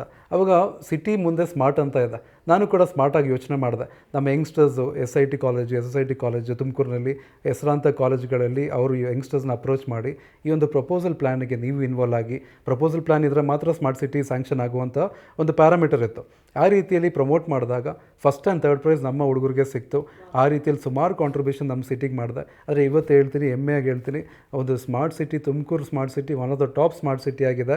ಅದು ಬೇಸಿಕ್ ಇನ್ಫ್ರಾಸ್ಟ್ರಕ್ಚರ್ನ ಅಪ್ಲಿಫ್ಟ್ ಮಾಡುವಂಥದ್ದಾಗಿರ್ಬೋದು, ಸ್ಮಾರ್ಟ್ ಡ್ರೈನೇಜ್ ವರ್ಕ್ ಆಗಿರ್ಬೋದು, ಆಮೇಲೆ ಇನ್ಫ್ರಾಸ್ಟ್ರಕ್ಚರ್ ಡೆವಲಪ್ಮೆಂಟ್ ಆಗಿರ್ಬೋದು, ಇದನ್ನೆಲ್ಲ ಒಳಗೊಂಡಿರುವಂಥ ಸ್ಮಾರ್ಟ್ ಸಿಟಿಲಿ ಕೂಡ ನಾನು ಭಾಗಿಯಾಗಲಿಕ್ಕೆ ಒಂದು ಅವಕಾಶ ಈ ರೀತಿಯಲ್ಲಿ ಸಿಕ್ತು. JK ಕನ್ಸ್ಟ್ರಕ್ಷನ್ಸ್ ಆಯಿತು, ಪ್ರೈಮ್ ಇದಾಯಿತು, ನೆಕ್ಸ್ಟ್ ನಿಮ್ಮದು ಫುಡ್ಸ್ದು ಐಡಿಯಾ ಯಾಕೆ ಬಂತು, ಎಲ್ಲಿಂದ ಬಂತು? ಮೇಡಮ್, ಆ್ಯಕ್ಚುಲಿ UNSDG ಗೋಲ್ಸ್ ಅಂತ ಹೇಳ್ಬಿಟ್ಟು ನಾನು ಪಾರ್ಟ್ ಆಗಿದ್ದೆ, ಅಂದರೆ ಸರ್ಕಾರದಲ್ಲಿ. ಅದಕ್ಕಿಂತ ಮುಂಚಿತವಾಗಿ ಜೂನಿಯರ್ ಚೇಂಬರ್ ಇಂಟರ್ನ್ಯಾಷನಲ್ದು ನಾನು ಝೋನ್ ಪ್ರೆಸಿಡೆಂಟ್ ಆಗಿದ್ದೆ. ಜೂನಿಯರ್ ಚೇಂಬರ್ ಇಂಟರ್ನ್ಯಾಷನಲ್ ಏನು ಅಂತ ಹೇಳಿದ್ರೆ 18ರಿಂದ 40 ವಯಸ್ಸಿರುವಂತಹ ಯುವಕರಿಗೆ ಕೊಡುವಂಥ ಒಂದು ವೇದಿಕೆ. ಅಂದರೆ ಟ್ರೈನಿಂಗ್ಸ್ ಆಗಿರ್ಬೋದು, ಮ್ಯಾನೇಜ್ಮೆಂಟ್ ಸ್ಕಿಲ್ಸ್ ಆಗಿರ್ಬೋದು, ಲೀಡರ್ಶಿಪ್ ಕ್ವಾಲಿಟೀಸ್ ಆಗಿರ್ಬೋದು. ಅದರಲ್ಲಿ ನಾನು 28ನೇ ಅಧ್ಯಕ್ಷನಾಗಿ ನಾನು 2018ರಲ್ಲಿ ಎಲೆಕ್ಟ್ ಆದೆ. 2019 ಒಂದು ಟರ್ಮಲ್ಲಿ ನಾನು ಸುಮಾರು ಆ್ಯಕ್ಟಿವಿಟೀಸ್, ಸೋಷಿಯಲ್ ಆ್ಯಕ್ಟಿವಿಟೀಸು ಕರ್ನಾಟಕದ ಉದ್ದಗಲಕ್ಕೂ ಕೂಡ ಮಾಡ್ಕೊಂಬರ್ತಾ ಇದ್ದೆ. ಸೊ ಅದರ ಒಟ್ಟಿಗೆ ಈ ಒಂದು UNSDG ಅಂದರೆ ಸುಸ್ಥಿರ ಅಭಿವೃದ್ಧಿ ಗುರಿಗಳು ಅಂತ ಹೇಳಿ, ಈ ಒಂದು ಸುಸ್ಥಿರ ಅಭಿವೃದ್ಧಿ ಗುರಿಗಳು ನಮ್ಮ ಎಲ್ಲ ಕಂಟ್ರೀಸು ಕೂಡ 140 ಕಂಟ್ರೀಸು UN ಸೈನ್ ಮಾಡಿರೋದು ಏನಂತ ಹೇಳಿದ್ರೆ ಉತ್ತಮ ಆಹಾರ ಮತ್ತು ನೋ ಪಾವರ್ಟಿ ಅಂತ, ಆಮೇಲೆ ಗುಡ್ ಹೆಲ್ತು, ಎಜುಕೇಷನ್ನು ಮತ್ತು ಜೆಂಡರ್ ಈಕ್ವಾಲಿಟಿ ಅನ್ನೋ ಅನೇಕ ಪಾಯಿಂಟ್ಸ್ ಬಗ್ಗೆ ಒಂದು MOU ಮಾಡಿಕೊಂಡು 2030 ಒಳಗಡೆ ಇದನ್ನೆಲ್ಲ ನಾವು ಸಸ್ಟೈನ್ ಮಾಡಿ ಇದನ್ನೆಲ್ಲ ಪ್ರಾಕ್ಟಿಕಲಾಗಿ ತೊಗೊಂಬಂದರೆ ಎಲ್ಲ ಕಂಟ್ರೀಸು ಕೂಡ ಒಂದು ಸಸ್ಟೈನಬಲ್ ಕಂಟ್ರೀಸ್ ಆಗಿರುತ್ತೆ ಅನ್ನೋವಂಥ ಒಂದು ಪ್ರಾಜೆಕ್ಟ್ ಇದು. ಸೊ ಅದರ ಒಟ್ಟಿಗೆ ನಾನು ವರ್ಕ್ ಮಾಡುವಂಥ ಸಂದರ್ಭದಲ್ಲಿ ಮುಂದಿನ ದಿನಗಳಲ್ಲಿ ಆಹಾರ ಕ್ಷಾಮ ಅನ್ನೋದು ಕೂಡ ಬರ್ತಾ ಇದೆ. ನಾವು ಕೊರೋನಾದಿಂದ ಪಾರಾಗಿರುವಂತಹ ನಾವು ನಾಗರಿಕರು. ನಮ್ಮ ಬಗ್ಗೆ ಹೇಳ್ಬೇಕಂದ್ರೆ ಸಿಂಪಲ್, ನೀವು ಯಾರು ಅಂತ ಕೇಳಿದ್ರೆ ನಾವು ಕೊರೋನಾದಿಂದ ಪಾರಾಗಿರುವಂಥ ನಾಗರಿಕರು ಅಂತ ನಾವು ಹೇಳ್ತೀವಿ. ಆದರೆ ನೆಕ್ಸ್ಟ್ ಬರುವಂತಹ ಆಹಾರ ಕ್ಷಾಮಕ್ಕೆ ಪೂರ್ವ ಸಿದ್ಧತೆ ಅಂತ ಹೇಳ್ಬೋದು. ಸಿರಿಧಾನ್ಯ, ನಮ್ಮ ದೇಶದಲ್ಲಿ ಸಿರಿಧಾನ್ಯ ಹೆಚ್ಚು ಕಲ್ಟಿವೇಟ್ ಆಗ್ತಾ ಇರೋವಂಥದ್ದು, ಹಾಗೂ ಆಫ್ರಿಕನ್ ಕಂಟ್ರೀಸಲ್ಲಿ ಕೂಡ ನೋಡ್ಬೋದು. ಹೈಲಿ ನ್ಯೂಟ್ರಿಷಸ್ ಆಮೇಲೆ ಪ್ರೋಟೀನ್ ಕಂಟೆಂಟ್ ಇರುವಂತಹ ಮಿಲೆಟ್ಸು. ಸೊ ಮಿಲೆಟ್ ಅಂತ ಹೇಳಿ ಬಂದಾಗ ನನಗೊಂದು ಹೊಸದಾಗಿ ಪಿನ್ ಆಗಿರುವಂಥ ಒಂದು ಹೆಸರು ಅದು. ಮಿಲೆಟ್ಸ್ ಅಂತ ಹೇಳಿದ್ರೆ ನಾವು ರಾಗಿ ಬಿಟ್ಟರೆ ಬೇರೆ ಯಾವುದು ಕೂಡ ಕೇಳಿರಲಿಲ್ಲ ಚಿಕ್ಕ ವಯಸ್ಸಿಂದ. ನಾವೆಲ್ಲ ರೈಸ್ ತಿನ್ಕೊಂಡ್ಬಂದು ಬೆಳೆದಿರುವಂಥ ಒಂದು ಪೀಳಿಗೆ. ಅದಕ್ಕಿಂತ ಹಿಂದೆ ನೋಡುವಾಗ ನಮ್ಮ ಪೂರ್ವಜರು ಎಲ್ಲ ಈ ಒಂದು ಸಿರಿಧಾನ್ಯಕ್ಕೆ ಭಾಳ ಮಹತ್ವ ಕೊಟ್ಟು, ಯಾಕಂತ ಹೇಳಿದ್ರೆ ಅವಾಗ ಅಕ್ಕಿ ಸಿಗೋದೇ ಭಾಳ ಕಷ್ಟ. ಹಬ್ಬ ಇದ್ರೆ ಮಾತ್ರ ಅಕ್ಕಿ, ಕರೆಕ್ಟಾ? ಅದಿಲ್ಲ ಅಂತ ಹೇಳಿದ್ರೆ ಬಾಕಿ ಸಿರಿಧಾನ್ಯದಲ್ಲೇ ಅವ್ರು ಜೀವನ ಮಾಡ್ಕೊಂಡು ಬರ್ತಾರೆ, ದಷ್ಟಪುಷ್ಟವಾಗಿ ಭಾಳ ಗಟ್ಟಿಯಾಗಿದ್ರು. ಆದರೆ ಇವತ್ತು ರೈಸ್ ತಿಂದುಬಿಟ್ಟು ಎಲ್ಲ ಐಸಾಗಿ ಕೂತ್ಬಿಟ್ಟಿದ್ದಾರೆ ನಮ್ಮ ಈ ಒಂದು ಯುವ ಪೀಳಿಗೆ. ಆದ ಕಾರಣದಿಂದ ಈ ಸಿರಿಧಾನ್ಯನ ನಮ್ಮ ನರೇಂದ್ರ ಮೋದಿಯವರು ಪ್ರಧಾನಮಂತ್ರಿಗಳು ಅವರು ಇಡೀ ವಿಶ್ವದಲ್ಲಿ ಇಂಟ್ರೊಡ್ಯೂಸ್ ಮಾಡುವಂಥ ಸಂದರ್ಭದಲ್ಲಿ ಈ 2023 ಅಂತಾರಾಷ್ಟ್ರೀಯ ಸಿರಿಧಾನ್ಯದ ವರ್ಷ ಅಂತೇಳಿ ಸೆಲೆಬ್ರೇಟ್ ಮಾಡಿದ್ರು. ಅವಾಗ ಇದಕ್ಕೆ ನಾನು ಹೆಂಗೆ ಕೊಡುಗೆ ಕೊಡ್ಬೋದು, ಯಾವ ರೀತಿ ನಾನು ಪಾರ್ಟಿಸಿಪೇಟ್ ಮಾಡ್ಬೋದು, ಯಾವ ರೀತಿ ಒಂದು ಕೊಲಾಬ್ರೇಟ್ ಮಾಡ್ಬೋದು ಅಂತ ಯೋಚನೆ ಮಾಡಿದಾಗ ಝೀರೋಯಿಂದ ಸ್ಟಾರ್ಟ್ ಮಾಡಿದೆ. ನಾನು ಫುಡ್ ಇಂಡಸ್ಟ್ರಿಗೆ ಬರ್ಬೋದಾ, ಫುಡ್ ಇಂಡಸ್ಟ್ರಿಯಲ್ಲಿ ಏನಾದರೂ ಒಂದು ಕ್ರಾಂತಿ ಮಾಡ್ಬೋದಾ ಅಂತೇಳಿ. ಫುಡ್ ಅಂತ ಹೇಳಿದಾಗ ನನಗೆ ಮನೇಲಿ ಅಡುಗೆ ಮಾಡ್ತಾರೆ, ಪ್ಯಾಕ್ ಮಾಡಿ ಸೇಲ್ ಮಾಡ್ತಾರೆ ಅನ್ನೋ ಒಂದು ಕಾನ್ಸೆಪ್ಟ್ ಇತ್ತು. ಆದರೆ ಇವತ್ತು ನಾವು ಮಾರ್ಕೆಟಲ್ಲಿ ನೋಡುವಂಥ ಸಂದರ್ಭದಲ್ಲಿ ಫುಡ್ಡು, ಆಹಾರ, ಅದು ವಿಷಕಾರಿಯಾಗಿರುವಂಥ ಆಹಾರನೇ ಜಾಸ್ತಿ ಆಗಿದೆ. ಆ ಕಾರಣದಿಂದ ಒಂದು ರಿಸರ್ಚ್ ಮಾಡಿದಾಗ ರೈತ ಅನ್ನ ಕೊಡ್ತಾನೆ ನಮಗೆ, ಕರೆಕ್ಟಾ? ಸೊ ನಾವೇನು ಹೇಳ್ತೀವಿ, ರೈತರಿಗೆ ಕೈ ಮುಗಿತೀವಿ, ಅನ್ನದಾತರು ಅಂತ ಹೇಳಿ. ಆದರೆ ನಾವು ಅವ್ರಿಗೆ ವಾಪಸ್ ಏನು ಕೊಡ್ತಾ ಇದ್ದೀವಿ ಅನ್ನೋದು ಪ್ರಶ್ನೆ ಬಂತು. ಹುಡ್ಕೊಂಡು ಹೋದ ಅನೇಕ ಒಂದು ಹೋಟ್ಲುಗಳಲ್ಲಿ, ಬೇಕರಿಗಳಲ್ಲಿ ಇವತ್ತು ಆಗುವಂತಹ ಕಲಬೆರಕೆಗಳಿಂದ ಇವತ್ತು ನಮ್ಮ ಒಂದು ಪೀಳಿಗೆ ಈ ಕಾಯಿಲೆಗೆ ತುತ್ತಾಗಿ ಹೋಗುವಂಥ ಒಂದು ಸಂದರ್ಭ ನಮ್ಮ ಕಣ್ಮುಂದೆ ಬಂತು. ಆವಾಗ ಫಾರ್ಮಾ ಫುಡ್ಸ್ ಯಾಕೆ ಅಂತ ಹೇಳಿದಾಗ, ಇದು ಆರ್ಗ್ಯಾನಿಕ್ ವೇ, ನ್ಯಾಚುರಲ್ ವೇಯಲ್ಲಿ ಮಾಡಿ ಆ ರೈತನ ನೆನೆಸ್ಕೊಂಡು ರೈತನಿಗೆ ಒಂದು ಒಳ್ಳೆ ಆಹಾರ ಕೊಡಬೇಕು, ನಮ್ಮ ನಾಗರಿಕರು ಒಂದು ಒಳ್ಳೆ ಆಹಾರ ಕೊಡಬೇಕು ಅಂತೇಳಿ ಆ ಒಳ್ಳೆಯ ಉತ್ತಮ ಆಹಾರ ಪದ್ಧತಿಗೆ ನಮ್ಮ ಒಂದು ದೇಶವನ್ನು ತಗೊಂಡು ಬರಬೇಕು ಅನ್ನೋಂತಹ ಫ್ರೀಡಮ್ ಫೈಟರ್ಸ್ ನಮ್ಮ ಹತ್ರ ಇದ್ದರು. ನಾನು ಕೂಡ ಒಂದು ಫುಡ್ ಫ್ರೀಡಮ್ ಫೈಟರಾಗಿ ಮಾಡಬೇಕು ಅಂತೇಳಿ ಭಾಳ ಕನಸು, ಆಸೆ ಇಟ್ಕೊಂಡು ಬಂದೆ. ಆದರೆ ಈ ಒಂದು ಇಂಡಸ್ಟ್ರಿ ನೋಡುವಾಗ ಭಾಳ ಹೊಲ್ಸು ಅಂತ ಹೇಳ್ಬೋದು. ಅಂದರೆ ಎಲ್ಲರೂ ಕೂಡ ಹೊಲ್ಸಲ್ಲ, ಕೆಲವೊಂದು ಪ್ರಮಾಣ ಅದು ಹೆಚ್ಚಿನ ರೀತಿಯಲ್ಲಿ ಮಾರ್ಕೆಟಲ್ಲಿ ಇರೋದ ಕಾರಣದಿಂದ ನಾನು ಈ ಸಂದರ್ಭದಲ್ಲಿ ನಮ್ಮ ವಿಜಯಲಕ್ಷ್ಮಿ ಅವ್ರನ್ನೂ ಕೂಡ ಶ್ಲಾಘಿಸ್ತೇನೆ. ವಿಜಯ ಟೈಮ್ಸ್ ಮೈಕ್ ಇಟ್ಕೊಂಡು ಎಲ್ಲ ಕಡೆ ಹೋಗ್ತಾರೆ ಇದು ಪರೀಕ್ಷೆ ಮಾಡೋಕ್ಕೆ. ಆದರೆ ನಮ್ಮ ಜನ ಟಿ ವಿಯಲ್ಲಿ ನೋಡ್ತಾರೆ, ಕೆಟ್ಟದು ಅಂತ ಹೇಳ್ತಾರೆ, ಮತ್ತು ಅದೇ ಆಹಾರನ ಸೇವಿಸ್ತಾರೆ. ಯಾಕಿದು ಬರ್ತಾ ಬರ್ತಾ ಹಿಂಗಾಯಿತು ಅಂತ ಹೇಳಿದಾಗ ಪ್ರೈಸು, ಈಗ ಫಾರ್ ಎಕ್ಸಾಂಪಲ್ 10 ವರ್ಷ ಹಿಂದೆ 5 ರೂಪಾಯಿಗೆ ಸಿಗ್ತಾ ಇರೋದು ಈಗಲೂ ಕೂಡ 5 ರೂಪಾಯಿಗೆ ಸಿಗಬೇಕು ಅಂತ ಹೇಳಿದ್ರೆ ಏನಾದರೂ ಒಂದು ಮಿಕ್ಸ್ ಮಾಡಬೇಕು. ಈ ರೀತಿಯಲ್ಲಿ ನಾನು ಮಿಲೆಟ್ಸ್ ಎಲ್ಲ ಒಂದು ಮಾಲ್ಟ್ ಪೌಡ್ರು ಮಾಡಬೇಕು, ಹೆಲ್ತ್ ಪೌಡ್ರ್ ಮಾಡಬೇಕು ಅಂತೇಳಿ ಮಾಡಿದಾಗ ಮಾರ್ಕೆಟಲ್ಲಿ ಸಿಗುವಂತಹ ಹೆಲ್ತ್ ಪೌಡರ್ಸು ನಾನು ಮಾಡ್ತಾ ಇರುವಂಥ ರಾ ಮೆಟೀರಿಯಲ್ಸ್ ಹಾಕಿ ಮಾಡಿದಾಗ ಈಗ ಮ್ಯಾನುಫ್ಯಾಕ್ಚರಿಂಗ್ ಪ್ರೈಸು ಅವ್ರು ಕೊಡೋವಂಥ MRPಗಿಂತ ಜಾಸ್ತಿ ಹೋಗ್ತಾ ಇದೆ. ಆವಾಗ ನನ್ನ ಮನಸ್ಸಲ್ಲಿ ಬಂತು, ಇದು ಹೆಂಗಪ್ಪ ಇದು ಮಾಡಲಿ, ಯಾವ ರೀತಿ ಇದರಲ್ಲಿ ಒಂದು ಬದಲಾವಣೆ ತರ್ಬೋದು ಅಂತ. ಆಮೇಲೆ ನೋಡಿದ್ರೆ ಸಿರಿಧಾನ್ಯದಲ್ಲಿ ಎಲ್ಲವೂ ಕೂಡ ಸಿರಿಧಾನ್ಯ ಅಲ್ಲ, ಅದು ಬೇರೆ ಬೇರೆ ಪೌಡರ್ಸ್ ಮಿಕ್ಸ್ ಹಾಕಿ ಕೊಡುವಂಥದ್ದು ಕೂಡ ಜಾಸ್ತಿ ಇದೆ. ಆ ವಿಷಯಕ್ಕೆ ನಾನು ಹೋಗಕ್ಕೆ ಇಷ್ಟಪಡಲ್ಲ. ಆದರೆ ಇದು ಒಂದು ಚಾಲೆಂಜಿಂಗ್ ಇತ್ತು. ನಾನು ಮಾಡೋದು ಫೇಲ್ ಆಗೋದು ಇದೇ ಬರ್ತಾಯಿತ್ತು ಬಿಟ್ಟರೆ ಎಲ್ಲೂ ಕೂಡ ಅದು ಸಕ್ಸಸ್ ಕಾಣಲಿಲ್ಲ. ಕೆಲವೊಂದು ಪ್ರಾಡಕ್ಟ್ಸ್ ನಾವು ಡೆವಲಪ್ ಮಾಡಿದ್ವಿ, ಏನು ಖಾದ್ಯಗಳು ಸಿರಿಧಾನ್ಯದಲ್ಲಿ. ಅದು ಕೂಡ ಜನ ಏನು ಹೇಳ್ತಾಯಿದ್ರು, ಇದು ಓವರ್ ಪ್ರೈಸ್ಡ್ ಆಯಿತು, ಭಾಳ ದುಡ್ಡಾಯಿತು, ಇದನ್ನು ನಾವು ಇಷ್ಟೆಲ್ಲ ಕೊಟ್ಟು ಮಾಡೋಕ್ಕಾಗಲ್ಲ, ನಾವೇ ಮನೇಲಿ ಮಾಡ್ಕೊಂಡು ತಿನ್ಬೋದಲ್ಲ ಅಂತ ಹೇಳುವಂಥ ಪ್ರಶ್ನೆಗಳು ಬಂತು. ಅಲ್ಲಿ ನನಗೆ ಒಂದು ಸ್ಟಾಪ್ ಇಟ್ಟೆ. ಯಾಕಂತ ಹೇಳಿದ್ರೆ 2004 ನಮ್ಮದೊಂದು ಫುಡ್ ಬಿಸ್ನೆಸ್ ಆಲ್ರೆಡಿ ಇತ್ತು. ಅದನ್ನು ಆ ಪ್ರಾಡಕ್ಟ್ಸ್ನ ಯಾಕೆ ರೀಸ್ಟಾರ್ಟ್ ಮಾಡಬಾರ್ದು ಅಂತ ಹೇಳಿದಾಗ ಪ್ಯಾರಲಲ್ ಆಗಿ ನಾನು ನೋಡುವಾಗ PM ಪೋಷಣ್ ಅಭಿಯಾನ ಅಂತ ಇತ್ತು. PM ಪೋಷಣ್ ಅಭಿಯಾನ ಅಂತ ಹೇಳಿದ್ರೆ ನಮ್ಮ ಕರ್ನಾಟಕದಲ್ಲಿರುವಂಥ ಸರ್ಕಾರಿ ಶಾಲೆಗಳಿಗೆ ಮತ್ತು ದೇಶದಾದ್ಯಂತ ಸರ್ಕಾರಿ ಶಾಲೆಗಳಿಗೆ ಇದೊಂಥರ PPP ಮಾಡಲ್ ಇದ್ದಂಗೆ. ಕೇಂದ್ರ ಸರ್ಕಾರನೂ ಇನ್ವಾಲ್ವ್ ಆಗುತ್ತೆ, ರಾಜ್ಯ ಸರ್ಕಾರನೂ ಇನ್ವಾಲ್ವ್ ಆಗುತ್ತೆ. ನಮ್ಮ ಕರ್ನಾಟಕದಲ್ಲಿ ವಿಪ್ರೋ ಕಂಪನಿಯವರು ಕೂಡ, ಅಜೀಂ ಪ್ರೇಮ್ಜಿ ಅವರು ಕೂಡ ಈ ಒಂದು ಪ್ರಾಜೆಕ್ಟ್ನ ಫಂಡ್ ಮಾಡಿದ್ರು. ಆವಾಗ ಅಲ್ಲೇನು ಕೊಡ್ತಾ ಇದ್ದಾರೆ, ಚಿಕ್ಕೀಸ್ ಕೊಡ್ತಾ ಇದ್ದಾರೆ ಮಕ್ಕಳಿಗೆ. ಆವಾಗ ನಾವು ಅಂದ್ಕೊಂಡೆ 2004 ಮಾಡಿರುವಂಥ ಚಿಕ್ಕೀಸು ಮತ್ತೆ ರೀಸ್ಟಾರ್ಟ್ ಮಾಡೋಣ ಅಂತೇಳಿ ಭಾಳ ಉತ್ಸುಕನಾಗಿ ಬಂಡವಾಳ ಎಲ್ಲ ಹಾಕಿ ಮಾಡಿದ್ಮೇಲೆ ಏನಾಯಿತು ಅಂತ ಹೇಳಿದಾಗ ಮತ್ತೆ ಇದರಲ್ಲೂ ಕೂಡ ಕಲಬೆರಕೆ ಕಂಡು ಬಂತು. ಯಾವ ರೀತಿ ಕಲಬೆರಕೆ? ಒಂದು ಸ್ಮಾಲ್ ಎಕ್ಸಾಂಪಲ್ ಹೇಳ್ಬಿಟ್ಟು ನಾನು ಈ ವಿಚಾರನ ಮುಗಿಸ್ತೀನಿ. ಯಾಕಂತ ಹೇಳಿದ್ರೆ ಒಂದು ಚಿಕ್ಕಿ ಬಾರಲ್ಲಿ ನೀವು ನೋಡ್ಬೋದು, ನಮ್ಮ ಕಡಲೆ ಬೀಜ ರೋಸ್ಟ್ ಮಾಡಿ ಒಂದು ಬೆಲ್ಲನ ಹಾಕಿ ಮಿಶ್ರಣ ಮಾಡಿ ಮಾಡ್ತಾರೆ, ನೀವು ಮನೆಯಲ್ಲಿ ಕೂಡ ಮಾಡ್ತೀರಾ. ಆದರೆ ಅದರಲ್ಲಿ ಕಡಲೆ ಪುರಿ ಹಾಕಿದ್ರೆ, ಸಕ್ಕರೆ ಹಾಕಿದ್ರೆ, ಆಮೇಲೆ ಬೇರೆ ಲಿಕ್ವಿಡ್ಸ್ ಹಾಕಿದ್ರೆ, ಇವೆಲ್ಲ ಹಾಕ್ಬಿಟ್ಟು ಈ ಜನರನ್ನ ಮೋಸ ಮಾಡುವಂತಹ ಒಂದು ಕಂಪನಿಗಳಿರುವಂಥ ಸಂದರ್ಭದಲ್ಲಿ ನಾನು ಅಲ್ಲೂ ಅಂದ್ಕೊಂಡೆ ಇದು ನಮಗಲ್ಲ. ಅವಾಗ ಅಂದ್ಕೊಂಡು ಈ ಫುಡ್ ಇಂಡಸ್ಟ್ರಿಗೆ ಒಂದು ಗುಡ್ ಬೈ ಹೇಳ್ಬಿಟ್ಟು ಮತ್ತೆ ಮೈಂಡ್ ಯುವರ್ ಓನ್ ಬಿಸ್ನೆಸ್, ನಿನ್ನ ಒಂದು ಹಳೆ ಕೆಲಸಕ್ಕೆ ನೀವು ಮಾಡಿಕೊಂಡು ಹೋಗೋದು ವಾಸಿ, ಅದು ಈ ಫುಡ್ಡನ್ನು ಕ್ರಾಂತಿ ಬಿಟ್ಬಿಡು ಅಂತ. ಆದರೂ ಸುಮ್ಮನೆ ಇರಲಿಲ್ಲ. ಯಾಕಂತ ಹೇಳಿದ್ರೆ ಭಾರತೀಯರಲ್ಲಿ ಒಂದು ಛಲ ಇದೆ, ಅಂದರೆ ಸತ್ಯಗೋಸ್ಕರ ನಿಲ್ಲಬೇಕು. ನಮ್ಮ ಮಹಾತ್ಮ ಗಾಂಧೀಜಿಯಿಂದ ಹಿಡಿದು ಯಾರೆಲ್ಲ ಫ್ರೀಡಮ್ ಫೈಟರ್ಸ್ ಇದ್ದಾರೋ ಅವ್ರ ಮನಸ್ಸಲ್ಲಿ ಬರುವಂಥದ್ದೇನು, ಒಂದು ಚಳುವಳಿ ಮುಖಾಂತರ, ಒಂದು ಕ್ರಾಂತಿ ಮುಖಾಂತರ ನಾನೇನಾದರೂ ಒಂದು ಸಾಧನೆ ಮಾಡಬೇಕು, ಜನರನ್ನು ರೀಚ್ ಮಾಡಬೇಕು ಅಂತೇಳಿ. ಈ ವೇದಿಕೆ ಮುಖಾಂತರವಾಗಿ ಕೂಡ ನಾನು ಹೇಳೋದೇನಂತ ಹೇಳಿದ್ರೆ, ನಾನು ಫುಡ್ ಇಂಡಸ್ಟ್ರಿಯಲ್ಲಿ ಮಾರಾಟ ಮಾಡ್ತಾ ಇಲ್ಲ, ನಾನು ಮಾಡ್ತಾ ಇರೋದು ಹೋರಾಟ ಅಂತ ಹೇಳ್ತೀನಿ. ಯಾರೇ ಮೀಡಿಯಾದವ್ರು ನನ್ನ ಹತ್ರ ಬಂದು ಇಂಟರ್ವ್ಯೂ ತೊಗೊಂಡಾಗಲೂ ಕೂಡ ನಾನು ಹೇಳುವಂಥ ಒಂದು ಪದ ಏನಂತ ಹೇಳಿದ್ರೆ, ಇದು ಮಾರಾಟ ಅಲ್ಲ, ಇದು ಹೋರಾಟ. ಎಲ್ಲಿಂದ ಹೋರಾಟ?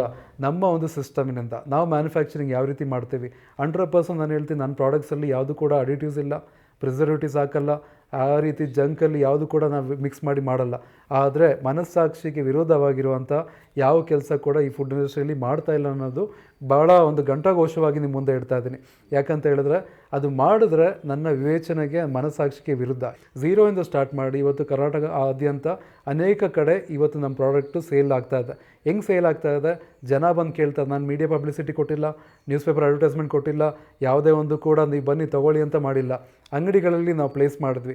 ಅಂಗಡಿಗಳಲ್ಲಿ ಕಸ್ಟಮರ್ ಈ ಟೇಸ್ಟ್ ನೋಡಿದ್ಮೇಲೆ ಬೇರೆ ಯಾವುದು ಬೇಡ, ಇದೇ ಸಾಕು ಅಂತ ಹೇಳಿ ಅವರು ಜಡ್ಜ್ ಮಾಡೋಕ್ಕೆ ಸ್ಟಾರ್ಟ್ ಮಾಡಿದ್ರು. ಅವಾಗ ಅಂದ್ಕೊಂಡೆ, ಹಳೆ ರೇಡಿಯೋಗೆ ಹೆಂಗೆ ವ್ಯಾಲ್ಯೂ ಬಂತೋ ಈ ರೀತಿ ಈಗಲೂ ಕೂಡ ಕಾರಲ್ಲಿ, ಪ್ರತಿ ಕಾರಲ್ಲೂ ಕೂಡ ರೇಡಿಯೋ ಇದೆ.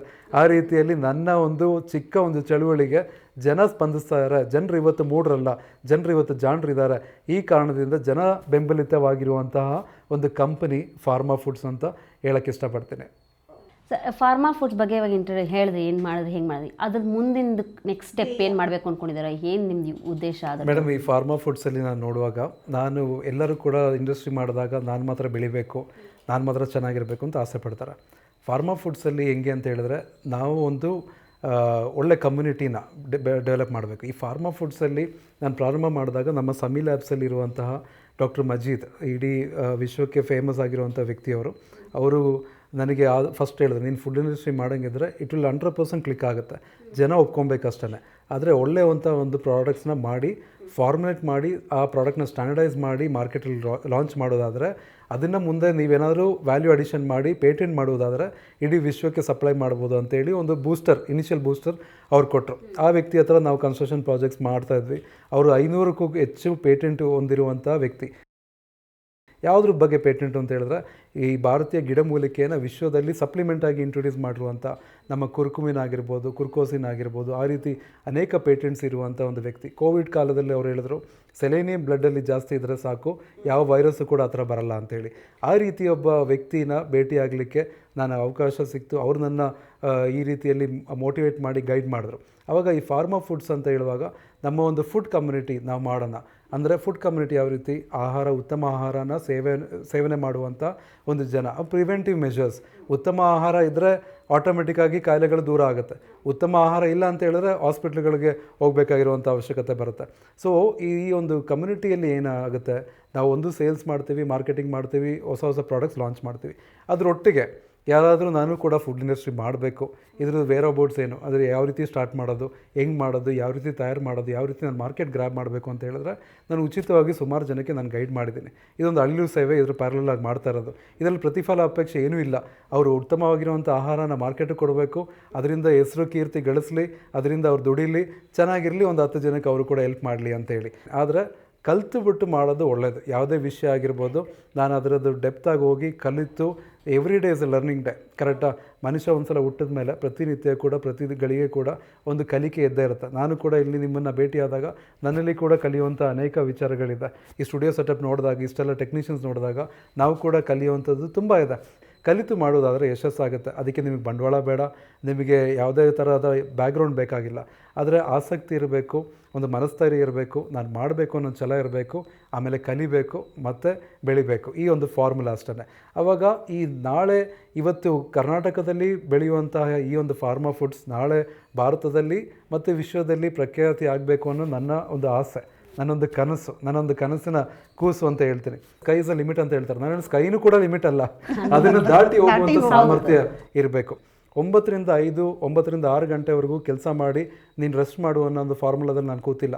ಯಾಕಂತ ಹೇಳಿದ್ರೆ, ನೀವು ಸಮಯನ ವ್ಯರ್ಥ ಮಾಡಿದ್ರೆ, 1 ಗಂಟೆ ಕಾಲ ನೀವು ಸುಮ್ಮನೆ ಟೈಮ್ ಪಾಸ್ ಮಾಡಿದ್ರೆ, ಆ ಟೈಮ್ನ ನೀವು ಎಷ್ಟು ಕೋಟಿ ಕೊಟ್ಟರು ಕೂಡ ಖರೀದಿ ಮಾಡೋಕ್ಕಾಗಲ್ಲ. ಕೊರೋನಾದಿಂದ ನಾವು ಕಲ್ತಿರುವಂಥ ಪಾಠ ಏನಂತ ಹೇಳಿದ್ರೆ, time is precious, time is everything. ನೀವು ಗಿಡ ನೆಡಬೇಕು ಅಂತ ಹೇಳಿದ ತಕ್ಷಣ ಇವತ್ತು ನಾಳೆ ಗಿಡ, ನಾಳದ್ದು ಮರ ಆಗೋದಿಲ್ಲ. It has A time. Gradual ಆಗಿ ಆ ಒಂದು ಸಿಸ್ಟಮ್ ಪ್ರಕಾರ ನೇಚರಲ್ಲಿ ಅಡಾಪ್ಟ್ ಆಗಿ ಆ ಗಿಡ ಮರ ಆಗಿ ಬೆಳೆದುಬಿಟ್ಟು ಮತ್ತೆ ಅದಕ್ಕೆ ಒಂದು ಫಲ ಕೊಡುತ್ತೆ, ಕರೆಕ್ಟಾ? ಆ ಫಲವನ್ನು ನಾವು ಅನುಭವಿಸ್ತೀವಿ.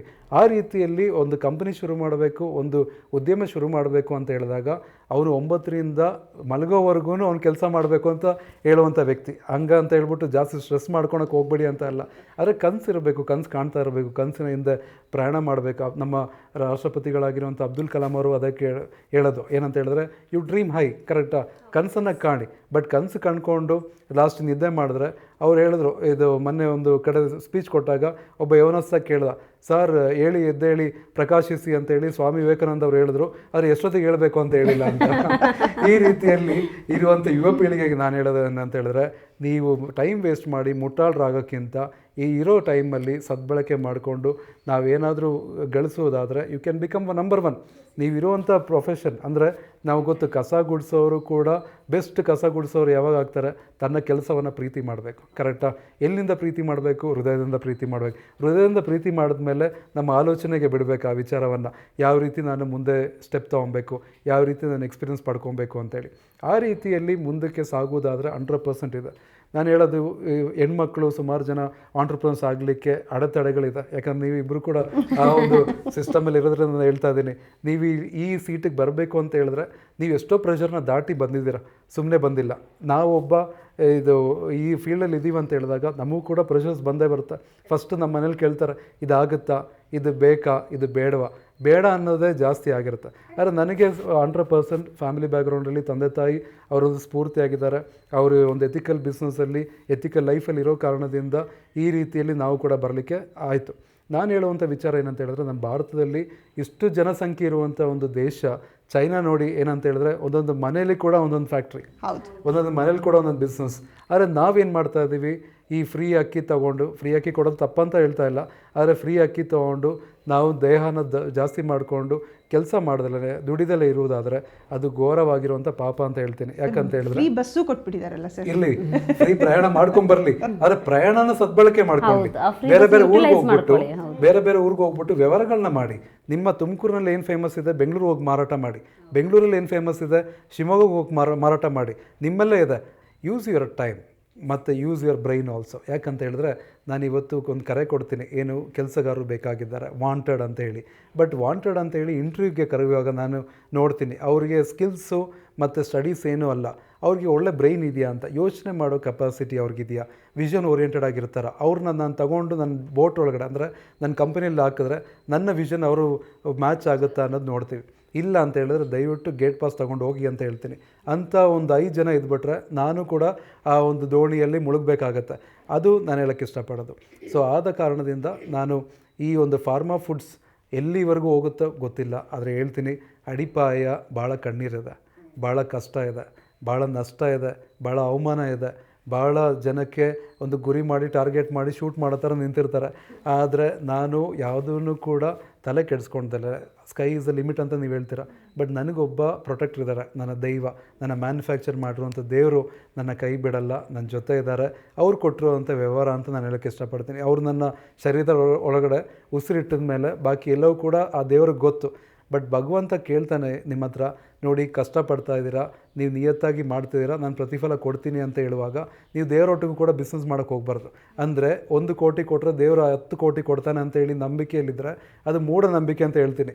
ಯಾಕಂತ ಹೇಳಿದ್ರೆ ಬೆಳಿಗ್ಗೆ ಎದ್ದರೆ ಮುಖೇಶ್ ಅಂಬಾನಿ 500 ಕೋಟಿ ಕೊಟ್ಟರೆ ನೆಕ್ಸ್ಟ್ 1000 ಕೋಟಿ ದೇವ್ರು ಕೊಡ್ತಾರೆ ಅಂತ ಹೇಳಿದ್ರೆ ಕೆಲಸ ಮಾಡೋ ಅವಶ್ಯಕತೆನೇ ಇಲ್ಲ. ನಾನು ಹೇಳೋದು ಸಿಂಪಲ್ ಫಾರ್ಮುಲಾ, ಕಷ್ಟಪಡ್ತೀರಾ, ಇಷ್ಟಪಟ್ಟು ಕಷ್ಟಪಡಿ, ಸ್ಮಾರ್ಟಾಗಿ ಕೆಲಸ ಮಾಡಿ. That is hard work plus smart work is equal to success ಅಂತ ಹೇಳೋಕ್ಕೆ ಇಷ್ಟಪಟ್ಟು. ಇದು ಒಂಥರ ರಿಯಲ್ ಫಾರ್ಮುಲಾ. ಆವಾಗ ಹಾರ್ಡ್ ವರ್ಕ್ ಮಾತ್ರ ಇತ್ತು, ಇವತ್ತು ಸ್ಮಾರ್ಟ್ ಜನ್ರೇಷನ್ ಇದೆ. ಸ್ಮಾರ್ಟ್ ವರ್ಕು ಸೇರಿ ನಾವು ಮುಂದಕ್ಕೆ ಹೋಗೋದಾದರೆ ಅದು ನಮಗೆ 100% ಪ್ರತಿಫಲ ಸಿಗುತ್ತೆ ಅಂತ ಹೇಳೋಕ್ಕೆ ಇಷ್ಟಪಡ್ತೀನಿ. ಗ್ಲೋಬಲಿ ನಮ್ಗೆ ಅವಕಾಶ ಇದೆ, ನಾವು ಯಾವ ಕಂಟ್ರಿಗೆ ಬೇಕಾದ್ರೆ ಪ್ರಯಾಣ ಮಾಡ್ಬೋದು. ನಮಗೋಸ್ಕರ ವಿಮಾನ ಇದೆ, ಅದಕ್ಕೊಂದು ಪಾಸ್ಪೋರ್ಟ್ ಇದ್ದರೆ ಸಾಕು. ಬಟ್ ನಾನು ಹೇಳೋದು, ನನ್ನ ಇರುವಂಥ ಒಂದು ವಟಾರದಲ್ಲೇ ಇರ್ತೀನಿ, ಬಾವಿಲಿರೋ ಕಪ್ಪೆ ಥರ ಇರ್ತೀನಿ ಅಂತ ಹೇಳಿದ್ರೆ ನಾನು ಬೆಳೆಯೋಕ್ಕೆ ಆಗೋದಿಲ್ಲ. So sky is the limit ಮಾತ್ರ ಅಲ್ಲ, world is opportunity for you. ಇಡೀ ವಿಶ್ವದಲ್ಲಿ ಜನರಿದ್ದಾರೆ. ಈ ಫೇಸ್ಬುಕ್ ಬಂದಿದೆ, ಇನ್ಸ್ಟಾಗ್ರಾಮ್ ಬಂದಿದೆ, ಇವತ್ತು ChatGPT ಇದೆ, ಆರ್ಟಿಫಿಷಿಯಲ್ ಇಂಟೆಲಿಜೆನ್ಸ್ ಇದೆ. ಇದ್ರ ಮುಖಾಂತರವಾಗಿ ಜನರು ಇವತ್ತು millions of people daily interact ಮಾಡ್ತಾರೆ. ಇವತ್ತು ಆನ್ಲೈನ್ ಕೂತ್ಕೊಂಡು ಬಿಸ್ನೆಸ್ ಮಾಡ್ತಿದ್ದಾರೆ. ಆ ಒಂದು ಸ್ಟ್ರೀಮಿಗೆ ನಾವು ಕಲಿಯೋಣ, ಅದರಿಂದ ಬೆಳೆಯೋಣ ಅಂತ ಹೇಳೋಕ್ಕೆ ಇಷ್ಟಪಡ್ತೀನಿ. ಸರ್, ನಾನಿವಾಗ ಒಂದು ಒಂದು 21 ಇಯರ್ಸ್ ನಾನೊಂದು ಸ್ಟಾರ್ಟಪ್ ಕಂಪ್ನಿ ಸ್ಟಾರ್ಟ್ ಮಾಡಬೇಕು, ನನಗೆ ಏನು ಮಾಡಬೇಕು ಏನೂ ಗೊತ್ತಿಲ್ಲ, ನನ್ನ ಹತ್ರ ಫೈನಾನ್ಷಿಯಲ್ ಐ ಆಮ್ ಓಕೆ, ಒಂದು 25 ಲಕ್ಷನೋ 30 ಲಕ್ಷನೋ ಇಟ್ಕೊಂಡಿದ್ದೀನಿ. What is your views? ಹೇಗೆ ಅದನ್ನು ಸ್ಟಾರ್ಟ್ ಮಾಡಬೇಕು, ಎಲ್ಲಿಂದ ಸ್ಟಾರ್ಟ್ ಮಾಡಬೇಕು, ಏನು ಮಾಡಬೇಕು? ಮೇಡಮ್, ನೀವು ಹೇಳಿದ್ರಿ ಸ್ಟಾರ್ಟಪ್ ಮಾಡೋಕ್ಕೆ 21 ಇಯರ್ಸ್ ಅಂತ ಹೇಳಿದ್ರಿ, 25-30 ಲಕ್ಷ ಬಂಡವಾಳ ಅಂತ ಹೇಳಿದ್ರಿ. ನಾನು ಹೇಳ್ತೀನಿ ಬಂಡವಾಳನೇ ಬೇಕಿಲ್ಲ, ನಮ್ಮ ಮಾತೇ ಬಂಡವಾಳ ಆಗ್ಬೋದು ಬೇಕಾರೆ, ಅರ್ಥ ಮಾಡ್ಕೊಳ್ಳಿ. But there are source. Without investment ಯಾವ ರೀತಿ ಬಿಸ್ನೆಸ್ ಮಾಡಬೇಕು, ವಿತ್ ಇನ್ವೆಸ್ಟ್ಮೆಂಟ್ ಯಾವ ರೀತಿ ಬಿಸ್ನೆಸ್ ಮಾಡಬೇಕು, it is a big subject. But ನಾನು ಹೇಳೋದು ಒಂದು 20-21 ವಯಸ್ಸು ಅಂತ ಹೇಳಿದಾಗ ಅದಕ್ಕೆ ನಾನು ಅಂಡರ್ಲೈನ್ ಮಾಡ್ತೀನಿ. ಯಾಕೆ ನಮ್ಮ ಯುವಕರು ಜಸ್ಟ್ ಇನ್ನು ಗ್ರ್ಯಾಜುಯೇಷನ್ ಆಗಿರುತ್ತೆ, ಹೊರಗಡೆ ಬರ್ತಾರೆ, ಅವರು ಪರಿಸರವನ್ನು ಕರೆಕ್ಟಾಗಿ ಇವ್ಯಾಲ್ಯೂಯೇಟ್ ಮಾಡಲ್ಲ, ಅಂದರೆ ಮೌಲ್ಯಮಾಪನ ಮಾಡೋದಿಲ್ಲ. ಯಾಕೆ, ನಾನು ಎಲ್ಲಿ ಕೆಲಸ ಮಾಡಬೇಕು, ಏನು ಮಾಡಬೇಕು ಅನ್ನೋದು ಅವ್ರಿಗೆ ಗೊತ್ತಿರಲ್ಲ. ಅವ್ರಿಗೆ ಒಳಗಡೆ ಬಿಸಿ ರಕ್ತ ಇರುತ್ತೆ, ನಾನೇನಾದರೂ ಮಾಡಬೇಕು, ಸಾಧನೆ ಮಾಡಬೇಕು, ನಂಬರ್ 1 ಆಗಬೇಕು ಅಂತೇಳಿ. ಬಟ್ ಏನಾಗುತ್ತೆ, ಕೆಲಸದ ಬಗ್ಗೆ ಜ್ಞಾನ ಇರಲ್ಲ, ಪರಿಜ್ಞಾನ ಕೂಡ ಇರಲ್ಲ. ದುಡ್ಡು ತೊಗೊಂಡೋಗಿ 25 ಲಕ್ಷ ಅಂತ ನೀವು ಹೇಳಿದ್ರಲ್ಲ, 25 ಲಕ್ಷ ಬೇಕಾದ್ರೆ ಬ್ಯಾಂಕಲ್ಲಿಟ್ಟರೆ 1 ವರ್ಷ ಇರುತ್ತೆ. ಈ ಬೇರೆ ಕಡೆ ಇನ್ವೆಸ್ಟ್ ಮಾಡ್ತೀನಿ ಅಂತ ಹೇಳಿದ್ರೆ ಒಂದು 1 ಅವರ್ ಸಾಕು, ಆರಾಮಾಗಿ ಕಳ್ಕೊತಾರೆ. ಆದರೆ ಅವರು ಯಾವುದನ್ನು ಶುರು ಮಾಡಬೇಕು ಅನ್ನೋದು ಅವ್ರಿಗೆ ಇಷ್ಟ ಇದೆಯಾ, ಅಂದರೆ ಸಬ್ಜೆಕ್ಟ್, ಅಂದರೆ ಫಸ್ಟು ಬಿಸ್ನೆಸ್ ಮ್ಯಾನ್ ಆಗಬೇಕಾ ಇಲ್ಲಾಂದರೆ ಬಿಸ್ನೆಸ್ ಮ್ಯಾನ್ ಆಗಬಾರ್ದಾ ಅನ್ನೋವಂಥದ್ದು.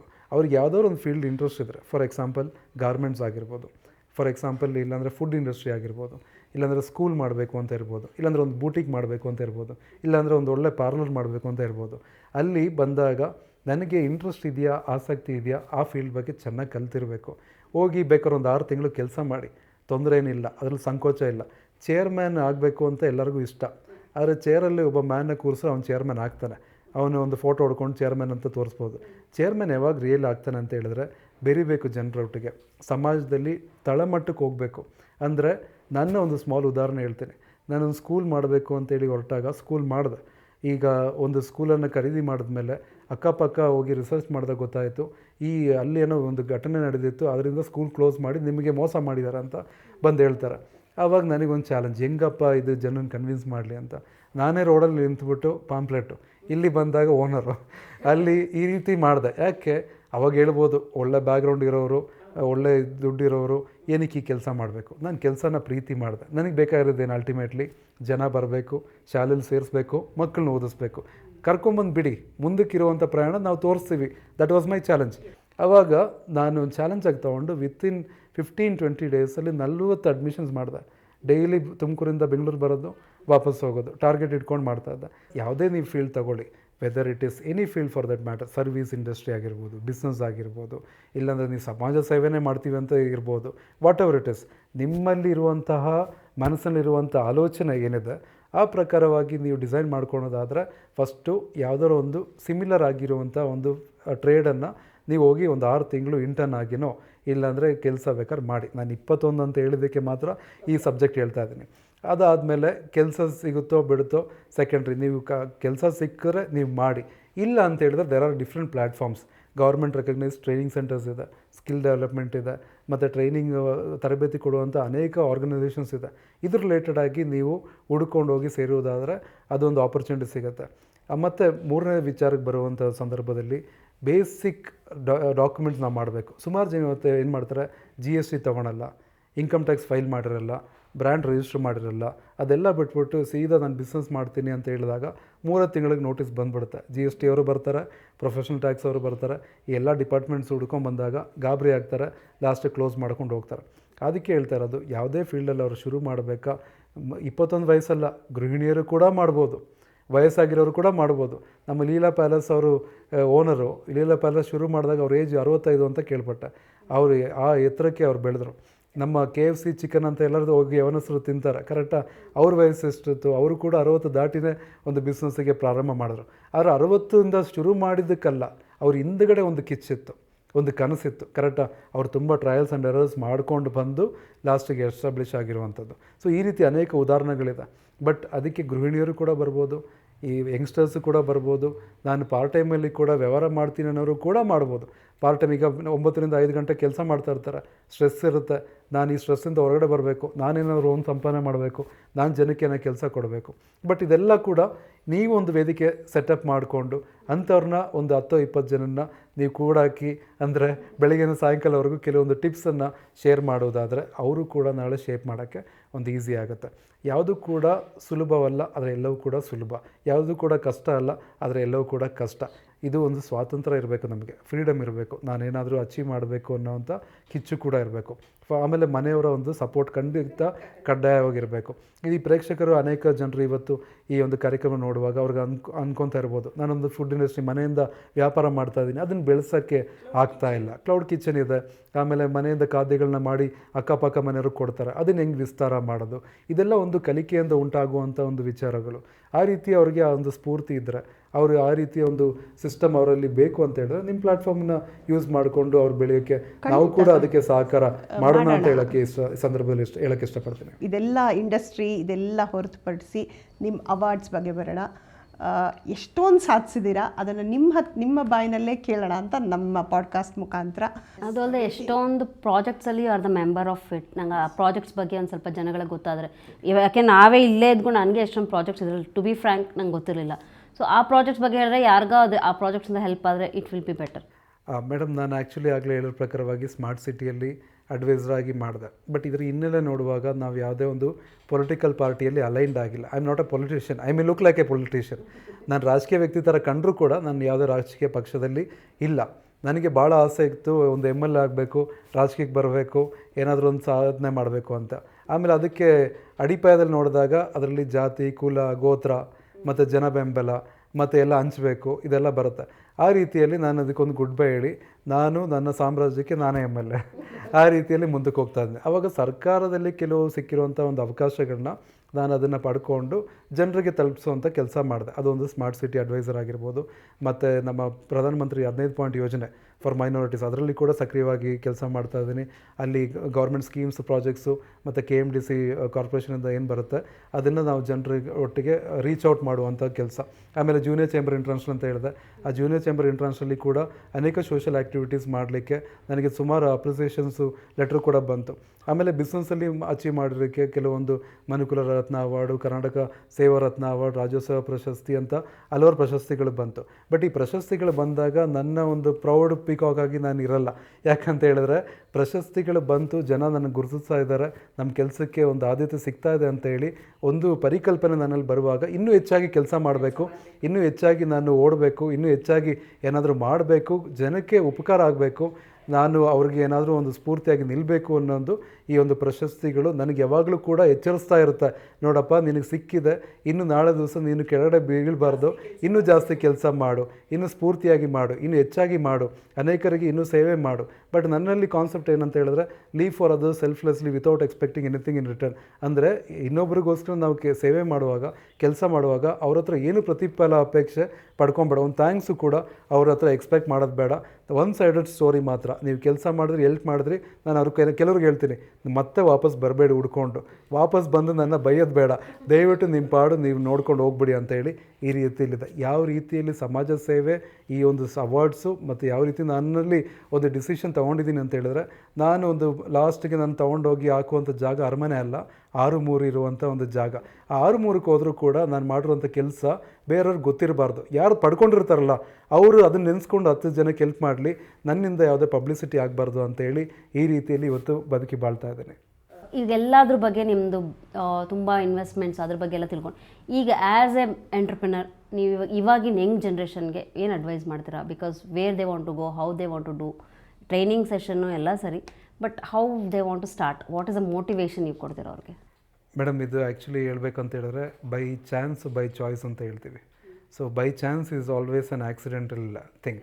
ಬೈ ಚಾಯ್ಸ್ ಅಂತೇಳಿ ನಮಗೆ ಏನು ಸಿಗುತ್ತೆ, ನಮ್ಮ ಪ್ಯಾಷನ್ ಓರಿಯೆಂಟೆಡ್ ಆಗಿರುತ್ತೆ. ಯುವಕರಿಗೆ ನಾನು ಹೇಳುವಂಥ ವಿಚಾರ ಏನಂದರೆ, ಬಿ ಕಾಮ್, ಬಿ ಪಾಸಿಟಿವ್. ಅಂದರೆ ತಾಳ್ಮೆಯಿಂದ ತಾಳಿದವನು ಬಾಳಿಯಾನು ಅಂತ ಹೇಳ್ತಾರೆ, ಕರೆಕ್ಟಾ? ಆಮೇಲೆ ಮಾತಾಡುವಾಗಲೂ ಕೂಡ ಅಷ್ಟೇ, ಕಮ್ಯುನಿಕೇಷನ್ ಸ್ಕಿಲ್ಸ್. ಒಬ್ಬ ವ್ಯಕ್ತಿ ಹತ್ರ ನಾನು ಮಾತಾಡುವಾಗ ಅವ್ರಿಗೆ, ನಾನೀಗ ಯುವಕರು ಮಾತಾಡಿಸುವಾಗ ತಲೆ ತಗ್ಗಿನೇ ಮಾತಾಡ್ತಾರೆ, ಕಣ್ಣಿಗೆ ಕಣ್ಣಿಟ್ಟು ಮಾತಾಡಲ್ಲ. ಆ ಒಂದು ಕಾನ್ಫಿಡೆನ್ಸ್ ಲೆವೆಲ್ ತುಂಬ ಕಮ್ಮಿ ಇರುತ್ತೆ. ಸೊ ಸೀನಿಯರ್ಸು, ಆಂಟ್ರಪ್ರಿನರ್ಸು ಅವ್ರಿಗೆ ಬಿಸ್ನೆಸ್ ಕೊಡೋಕ್ಕೆ ಅವ್ರು ಇಷ್ಟಪಡಲ್ಲ, ಯಾಕಂದರೆ ಈ ಲ್ಯಾಕ್ಸ್ ಕಾನ್ಫಿಡೆನ್ಸ್. ಅವರಲ್ಲಿ ಒಂದು ಶಕ್ತಿ ಇಲ್ಲ, ಮತ್ತು ಇವನೇನು ನಮಗೋಸ್ಕರ ಮಾಡ್ತಾನೆ. ಆವಾಗ ಅವರಲ್ಲಿ ಕಾಡುವಂಥ ಪ್ರಶ್ನೆ ಏನಂತ ಹೇಳಿದ್ರೆ what next, how, where to start ಅಂತ ಹೇಳ್ಬಿಟ್ಟು. ಆವಾಗ ನಾನು ಹೇಳೋದು, ಒಂದು ಕಾಮ್ ಆ್ಯಂಡ್ ಕ್ವೈಟಾಗಿ ಇದು ಪ್ರಾಜೆಕ್ಟ್ ಬಗ್ಗೆ, ಯಾವುದೇ ಫೀಲ್ಡ್ ಬಗ್ಗೆ you have a thorough knowledge. ಅದಾದಮೇಲೆ ಬಿ ಪಾಸಿಟಿವ್ ಆಲ್ವೇಸ್, ಅಂದರೆ ಸಕಾರಾತ್ಮಕ ಗುಣ ಇರಬೇಕು ನಮ್ಮಲ್ಲಿ, ಸಕಾರಾತ್ಮಕವಾಗಿರುವಂಥ ಯೋಚನೆ ಇರಬೇಕು, ಸಕಾರಾತ್ಮಕವಾಗಿರುವಂಥ ಒಂದು ಕೆಲಸ ಇರಬೇಕು, ಬಿ ಪಾಸಿಟಿವ್. ಅದಾದಮೇಲೆ ಮೂರನೇದು ಅಂತ ಹೇಳುವಾಗ, ನಮ್ಮಲ್ಲೀಗ ಆಲ್ರೆಡಿ ಕಾಂಪಿಟೇಷನ್ಸ್ ಸಿಕ್ಕಾಪಟ್ಟೆ ಇದೆ. ಯಾವುದೇ ಇಂಡಸ್ಟ್ರಿ ಇರಲಿ, ಈಗ ಫಾರ್ ಎಕ್ಸಾಂಪಲ್ ಪ್ರೀ ಸ್ಕೂಲ್ ಅಂದರೆ ಗಲ್ಲಿಗಿದೆ, ಕರೆಕ್ಟಾಗಿ ಫಸ್ಟ್ ಕ್ರಾಸ್ ಅಂದರೆ 10 ಕ್ರಾಸ್ ಅಂದರೆ 10 ಪ್ರೀ ಸ್ಕೂಲ್ ಕಾಣುತ್ತೆ. ಆ ಪ್ರಕಾರವಾಗಿ ಬೂಟಿಕ್ ಕೂಡ ಇದೆ, ಗಾರ್ಮೆಂಟ್ಸ್ ಕೂಡ ಇದೆ, ಫುಡ್ ಇಂಡಸ್ಟ್ರಿ, ಹೋಟ್ಲುಗಳು ಸಿಕ್ಕಾಪಟ್ಟೆ ಇದೆ. ಅದ್ರ ಮಧ್ಯೆ ನಾನು ಹೆಂಗೆ ಇರ್ತೀನಿ ಅಂತ ಹೇಳೋದು. So what best you do, for example ಒಳ್ಳೆ ಒಂದು ಫುಡ್ ತಯಾರು ಮಾಡ್ತೀರಾ, ಅದರಲ್ಲಿ ನಾನು ಚಾಲೆಂಜ್ ಏನಂತ ಹೇಳಿದ್ರೆ, ನಿಮ್ಮ ವಟಾರದಲ್ಲಿ, ನಿಮ್ಮ ವಾರ್ಡಲ್ಲಿ ಇಷ್ಟು ಟೇಸ್ಟಿಯಾಗಿರುವಂಥ ಕ್ವಾಲಿಟಿ ಆಗಿರೋ ಫುಡ್ ಸಿಗಬಾರ್ದು ಅಂದರೆ ಅದಕ್ಕೆ ಜನ ಹುಡ್ಕೊಂಬರ್ತಾರೆ. ನೀವು ಕಾಪಿ ಪೇಸ್ಟ್ ಮಾಡಿ ಅದನ್ನೇ ಮಾಡಿದ್ರೆ ಅಲ್ಲೇ ಹೋಗ್ತಾರೆ. ಏನಕ್ಕೆ ನಿಮ್ಮ ಹತ್ರ ಬರಬೇಕು? Innovate something new. ಫುಡ್ ಇಂಡಸ್ಟ್ರಿಯಲ್ಲಿ ಬೇರೆ ಬೇರೆ ದೇಶದಲ್ಲಿ ಮಾಡುವಂತಹ ಫುಡ್ಡು ಇಲ್ಲಿ ಇಂಟ್ರೊಡ್ಯೂಸ್ ಮಾಡಿ, ಇಲ್ಲಾಂದರೆ ನಮ್ಮಲ್ಲಿರುವಂಥ ಪರಂಪರೆ ಆಗಿರುವಂತಹ ಒಂದು ಆಹಾರ ಪದ್ಧತಿಯಲ್ಲಿರುವಂಥ ಆಹಾರಗಳನ್ನ ಇಲ್ಲಿ ನೀವು ಇಂಟ್ರೊಡ್ಯೂಸ್ ಮಾಡಿ. ಆವಾಗ ನೀವೇನಾಗ್ತೀರಾ, ಜನ ಆಟೋಮೆಟಿಕ್ಲಿ ಹುಡ್ಕೊಂಬರ್ತಾರೆ. ಇವತ್ತು ಅನೇಕ ಸ್ಟಾರ್ಟಪ್ಗಳು ಏನಾಗ್ತಾ ಇದೆ, ನಾನು ಸ್ಟಾರ್ಟಪ್ ಜೊತೆ ಎಂಡ್ ಅಪ್ ಅಂತ ಹೇಳ್ತೀನಿ, ಬಟ್ ಸೇಮ್ ವೇ ಪ್ಯಾರಲಲ್ಲಿ ಸ್ಟಾರ್ಟಪ್ಪು ವಿತ್ ಒಳ್ಳೆ ಇನ್ವೆಸ್ಟರ್ಸ್ ಯಾಕೆ ಬರ್ತಿದ್ದಾರೆ, ಅವರಲ್ಲಿ ಆ ಪ್ರೊಡಕ್ಟಿವಿಟಿ ಇದೆ, ಅವರಲ್ಲಿ ಇನ್ನೋವೇಷನ್ಸ್ ಇದೆ, R&D ಇದೆ. ಒಂದು ಫುಡ್ ಇಂಡಸ್ಟ್ರಿ ಮಾಡಬೇಕು ಅಂತ ಹೇಳಿದ್ರೆ ಅದಕ್ಕೆ ಲ್ಯಾಬ್ ರಿಪೋರ್ಟ್ ಪಕ್ಕ ಇದ್ದರೆ ಮಾತ್ರ ಸಾಧ್ಯ ಇಲ್ಲ, ಜೊತೆಗೆ R&D ಇರಬೇಕು. ಅಂದರೆ ನ್ಯೂಟ್ರಿಷನ್ ವ್ಯಾಲ್ಯೂಸ್ ಅಂತ ಈಗ ನಮ್ಮ ಜನ ನೋಡ್ತಾರೆ. ನಮ್ಮ ಹೊರ ದೇಶದಲ್ಲಿ ಹೆಂಗಿತ್ತು ಅಂತ ಹೇಳಿದ್ರೆ, ಯಾರು ಕೂಡ ಬ್ರ್ಯಾಂಡು ಫ್ರಂಟ್ ಕವರ್ ನೋಡಲ್ಲ, ಬ್ಯಾಕ್ ಸೈಡ್ ತೆಗೆದು ನೋಡ್ತಾರೆ ನ್ಯೂಟ್ರಿಷನ್ ವ್ಯಾಲ್ಯೂಸ್ ಏನಿದೆ, ನಮ್ಮ ದೇಹಕ್ಕೆ ಇದು ಸೂಟಬಲ್ ಆಗುತ್ತಾ, ಇಂಗ್ರೀಡಿಯೆಂಟ್ಸ್ ಅಂತ ಹೇಳ್ಬಿಟ್ಟು. ಆದರೆ ನಮ್ಮಲ್ಲಿ ಈ ಒಳ್ಳೆ ಪ್ಯಾಕೇಜಿಂಗ್ ಇದ್ರೆ ಸಾಕು, ತೊಗೊಂಬಿಡೋಣ, ಬೈ 1 get 1 ಆಫರ್ ಇದ್ರೆ ಸಾಕು ಅಂತೇಳಿ. ಬಟ್ ಇವತ್ತಿನ ಒಂದು ಪೋಸ್ಟ್ ಕೊರೋನಾ ಏನಾಗಿದೆ, ಬ್ಯಾಕ್ ಸೈಡಲ್ಲಿ ದೇ ಆರ್ ಲುಕಿಂಗ್ ಅಟ್, ಅಂದರೆ ನ್ಯೂಟ್ರಿಷನ್ ವ್ಯಾಲ್ಯೂಸ್ ಎಷ್ಟಿದೆ, ಯಾವ ರೀತಿ ಇದೆ, ನನ್ನ ದೇಹಕ್ಕೆ ಅದು ಒಳ್ಳೆಯದಾಗುತ್ತಾ ಅಂತ. ಪ್ಯಾಕೇಜಿಂಗ್ ಫುಡ್ ಇಂಡಸ್ಟ್ರಿ ಅಂತ ಬಂದಾಗ ನಮಗೆ ಚಾಲೆಂಜಸ್ ತುಂಬ ಇದೆ, ಇಲ್ಲ ಅಂತ ಅಲ್ಲ. ಬಟ್ ನಾನು ಹೇಳೋದು ವ್ಯಾಲ್ಯೂ ಅಡಿಷನ್ ಮತ್ತು R&D, any field value add ಮಾಡಿ ಮತ್ತು R&D ಮಾಡಿ, then you are the game changer, you are the game winner. So ಇವತ್ತು ನಾನು ಯಂಗ್ಸ್ಟರ್ಸ್ಗೆ ಕೊಡುವಂಥ ಕರೆ ಏನು ಅಂತ ಹೇಳಿದ್ರೆ, ನಿಮ್ಮಲ್ಲಿ ಛಲ ಇದೆ, ನಿಮ್ಮಲ್ಲಿ ಮೋಟಿವೇಶನ್ ಇದೆ, ಬಟ್ ವಾಟ್ ಈಸ್ ಲ್ಯಾಕಿಂಗ್ ಅನ್ನೋವಂಥದ್ದು ಡಿವಿಯೇಟ್ ಆಗ್ತಾರೆ ಬೇಗ, ಒಂದು ಸಬ್ಜೆಕ್ಟಲ್ಲಿ ನಿಲ್ಲಲ್ಲ. ಯಾಕೆ? ಈ ಮೊಬೈಲ್ ಇಲ್ಲದೇ ಎಷ್ಟು ಜನ ಯುವಕರು ಇರ್ತಾರೆ ಅಂತ ಹೇಳ್ಬಿಟ್ಟು ಒಂದು ಪರೀಕ್ಷೆ ಮಾಡಿ ನೋಡಿ, ಆಗಲ್ಲ. ಯುವಕರಿಗೆ ಇವತ್ತು ಮೊಬೈಲ್ ಫೋನ್ ಬೇಕು, ಅಡಿಕ್ಟ್ ಆಗಿದ್ದಾರೆ. ಇವತ್ತು ಅನೇಕ ವಿಚಾರದಲ್ಲಿ ಅವ್ರು ತೊಡ್ಕೊಂಡಿದ್ದಾರೆ. ಮತ್ತು ಇನ್ನೊಂದು ಹೇಳೋದಂತ ಹೇಳಿದ್ರೆ, B for from all the bad habits. ನಾನು ಹೇಳಬೇಕು ಅಂತ ಹೇಳಿದ್ರೆ, I am not A smoker, I am not A drunkard, ನನಗೆ ಯಾವುದೇ ಒಂದು ಬ್ಯಾಡ್ ಹ್ಯಾಬಿಟ್ಸ್ ಕೂಡ ಇಲ್ಲ. ಬಟ್ ಇವತ್ತಿನ ಜನ್ರೇಷನ್ ನೋಡುವಾಗ ಈ ಸ್ಮೋಕಿಂಗು, ಡ್ರಿಂಕ್ಸು ಬಿಟ್ಟು ಡ್ರಗ್ಸಿಗೆ ಇಳಿದ್ಬಿಟ್ಟಾರೆ. ಸೊ ಡ್ರಗ್ಸ್ ಅನ್ನುವಂಥ ವಿಚಾರ ಯವನಸ್ಥರಲ್ಲಿ ಬಂದರೆ ಅವನ ಪ್ರೊಡಕ್ಟಿವಿಟಿನೇ ಮುಗೀತು. Finally will become a skeleton and go away. ಅವನಲ್ಲಿ ಮತ್ತೆ ಯಾವ ಸ್ಟಾರ್ಟಪ್ ಮಾಡೋಕ್ಕಾಗುತ್ತೆ, ಯಾವ ಕಂಪ್ನಿ ನಡ್ಸೋಕ್ಕಾಗುತ್ತೆ, ಎಲ್ಲಿ ಕೆಲಸ ಮಾಡೋಕ್ಕಾಗುತ್ತೆ? ಈ ಕೆಟ್ಟದಿಂದ ದೂರ ಇರಿ, ನೆಗೆಟಿವ್ಸಿಂದ ದೂರ ಇರಿ. ಅವರು ಆವಾಗ ಆಟೋಮೆಟಿಕ್ಕಾಗಿ ನಿಮ್ಮನ್ನು ಫೋಕಸ್ ಮಾಡಿ ಮಾಡ್ಬೋದು. ಆವಾಗ ಟೈಮ್ ವೇಸ್ಟ್ ಮಾಡ್ದಲೇ, ಟೈಮ್ ಪಾಸ್ ಮಾಡ್ದಲೇ ಪ್ರೊಡಕ್ಟಿವ್ ಆಗಿ ಮಾಡಿದ್ರೆ you can become number 1. But ಜೊತೆಗೇ PMFME, PMEG ಸ್ಕೀಮ್ಸು ಕೂಡ ಸರ್ಕಾರದಿಂದ ಇದೆ, ಸಬ್ಸಿಡೈಸ್ ಸ್ಕೀಮ್ ಇದೆ. ಈ ಒಂದು ಸಿಸ್ಟಮ್ನ ಅಡಾಪ್ಟ್ ಮಾಡಿಕೊಂಡು ಈ ಯವನಸ್ಥರು ಮುಂದಕ್ಕೆ ಹೋಗಬೇಕು. ಅವರಿಗೆ ಒಂದು ಸೂತ್ರ ನಾನು ಹೇಳೋಕ್ಕೆ ಇಷ್ಟಪಡ್ತೀನಿ. ನಮ್ಮ ಗಾರ್ಡನ್ ಸಿಟಿ ವಿಶ್ವವಿದ್ಯಾನಿಲಯದ ಒಂದು ನಮ್ಮ ಚಾನ್ಸಲರ್ ಆಗಿರುವಂಥ ಡಾಕ್ಟರ್ ಜೋಸೆಫ್ ವಿಜಿ ಅವರು ನನಗೊಂದು ಮಾತು ಹೇಳ್ಕೊಟ್ರು, ಪ್ರಕೃತಿ ವಿಕೃತಿ ಸಂಸ್ಕೃತಿ ಅಂತೇಳಿ. ಪ್ರಕೃತಿ ಅಂತ ಹೇಳಿದ್ರೆ ನಾವು ಊಟ ಮಾಡ್ತೀವಿ, ನಾವು ಕೆಲಸ ಮಾಡ್ತೀವಿ, ನಮ್ಮ ಬಗ್ಗೆನ ನಾವು ಪ್ರೀತಿ ಮಾಡ್ತೀವಿ. ವಿಕೃತಿ ಅಂತ ಹೇಳಿದ್ರೆ ನಾನು ಚೆನ್ನಾಗಿದ್ದು ಇನ್ನೊಬ್ಬನ ಹಾಳು ಮಾಡೋದು, ಇನ್ನೊಬ್ಬಂದು ಊಟ ಹಾಳು ಮಾಡೋದು, ಇನ್ನೊಬ್ಬನ ಕೆಲಸ ಹಾಳು ಮಾಡೋದು, ಇನ್ನೊಬ್ಬಂದು ಸ್ಥಾನಮಾನಗಳು ಕಳೆಯೋದು, ಅದು ವಿಕೃತಿ ಮನೋಭಾವ ಆಗಿರುತ್ತೆ. ಸಂಸ್ಕೃತಿ ಅಂತ ಹೇಳಿದ್ರೆ ನಾವು ಊಟ ಮಾಡಿ ಒಂದು ಪ್ಲೇಟಲ್ಲಿರುವಂಥ ಅನ್ನವನ್ನು ಇಲ್ಲದೇ ಇರೋರಿಗೆ ಕೂಡ ಶೇರ್ ಮಾಡಿಕೊಂಡು ನಾವು ಬೆಳೆಯೋದಾದರೆ ಸಂಸ್ಕೃತಿನ ಅಡಾಪ್ಟ್ ಮಾಡಿಕೊಂಡು ನಾವು ಮುಂದಕ್ಕೆ ಸಾಗ್ಬೋದು. ನಾನು ಹೇಳೋದು, ಒಂದು ಪ್ರಕೃತಿ ಇಲ್ಲಾಂದರೆ ಸಂಸ್ಕೃತಿ ಗುಣಗಳು ನಮ್ಮಲ್ಲಿರಲಿ. You can be a selfish, ನಿನ್ನ ಬಗ್ಗೆ ಯೋಚನೆ ಮಾಡಿಕೊಂಡು ಸಮಾಜದಲ್ಲಿ ಬದುಕ್ಬೋದು, ಈ ಬೇಡ ಅಂತ ಹೇಳ್ತಾ ಇಲ್ಲ. ಸಂಸ್ಕೃತಿ ಅಂತ ಹೇಳಿದ್ರೆ ನಾವು ಬೆಳೆದು ಇನ್ನೊಬ್ಬರನ್ನ ಬೆಳೆಸೋಣ.